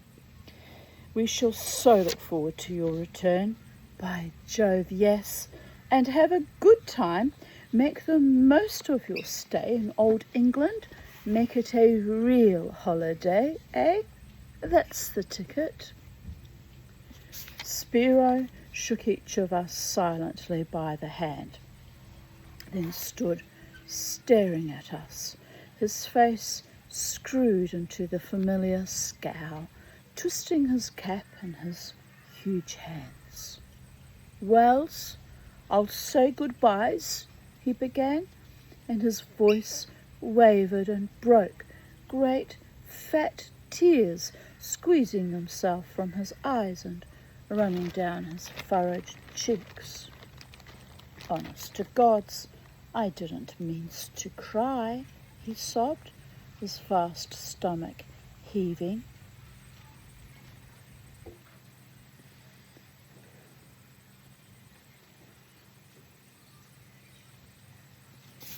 But it's just like saying goodbye to my own peoples. I feels you belongs to me. The tender had to wait patiently while we comforted him.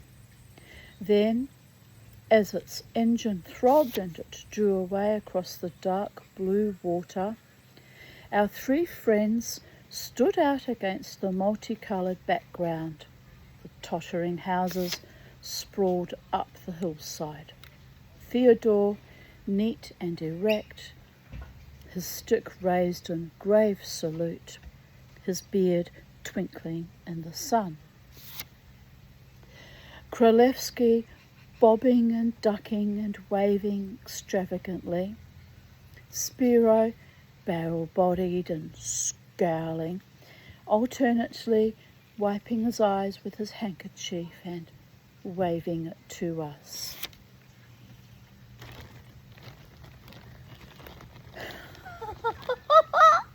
I shouldn't laugh, it's not funny.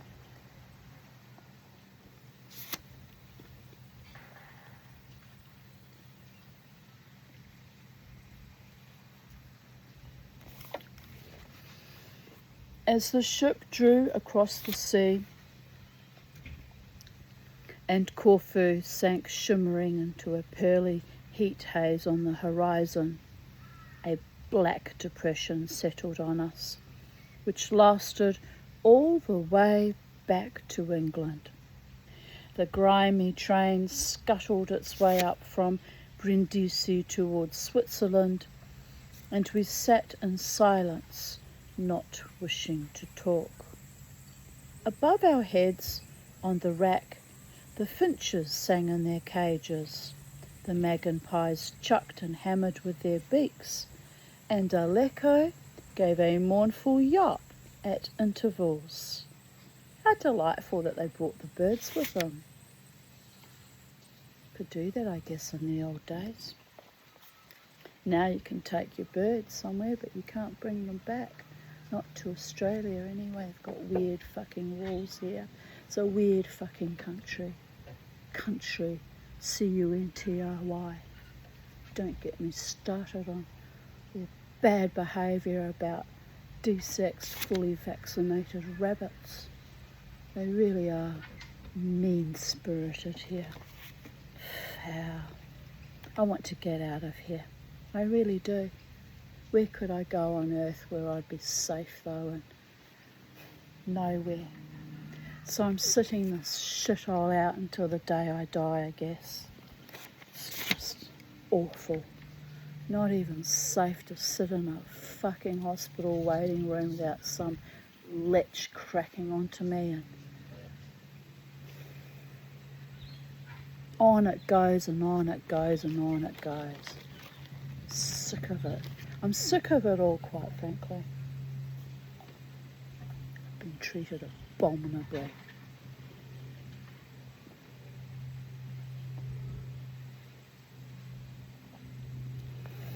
But anyway, I'm just having a little momentary rant. I'll get over it shortly. There's nowhere I can go, nowhere, trapped in this beautiful paradisical looking fucking hellscape.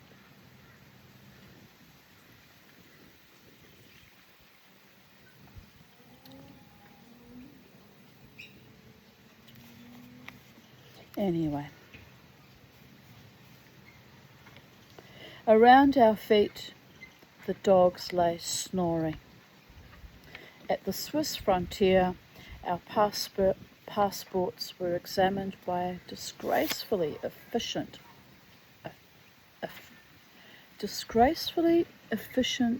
official. Here's my bra on display again.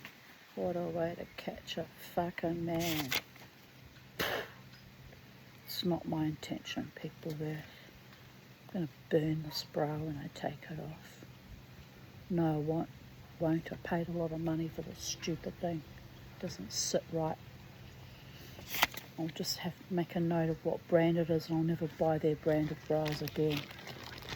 By the gods.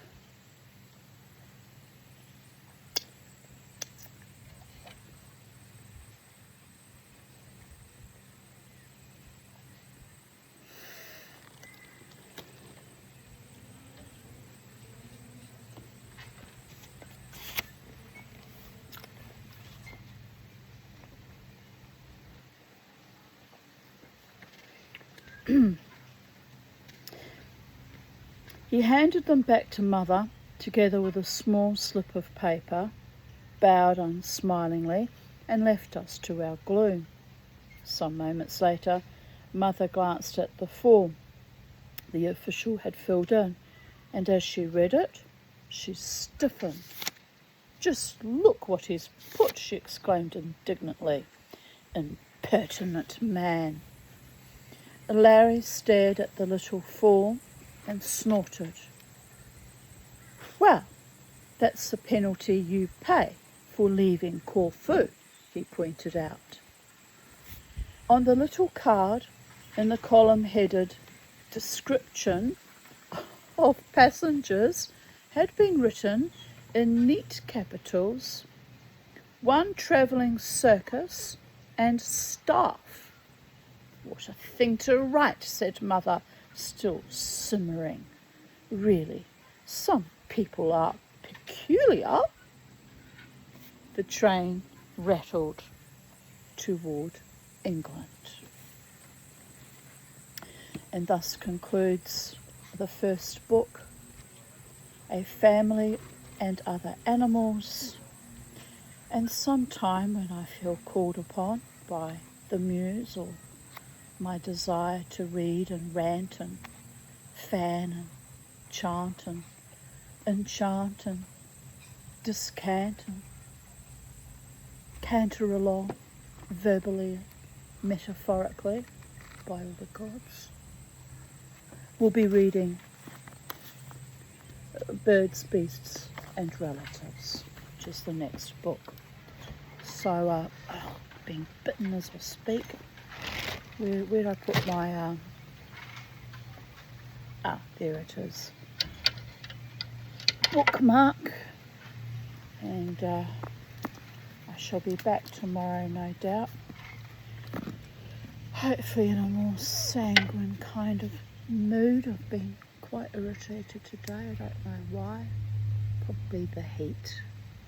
The heat and the realisation that things have become very peculiar indeed in the post-COVIDian epoch. Very, very, very peculiar. And it's hard to navigate for me personally. But it's just something I'll have to accept, if not acquiesce to willingly, and move on, people of Earth. And keep moving on till I find my vibe and my tribe. So,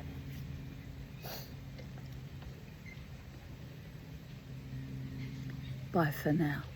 Stay happy, stay wild, stay free. Never ever let the bastards grind you down, and try not to sit on an ant nest. Bye for now.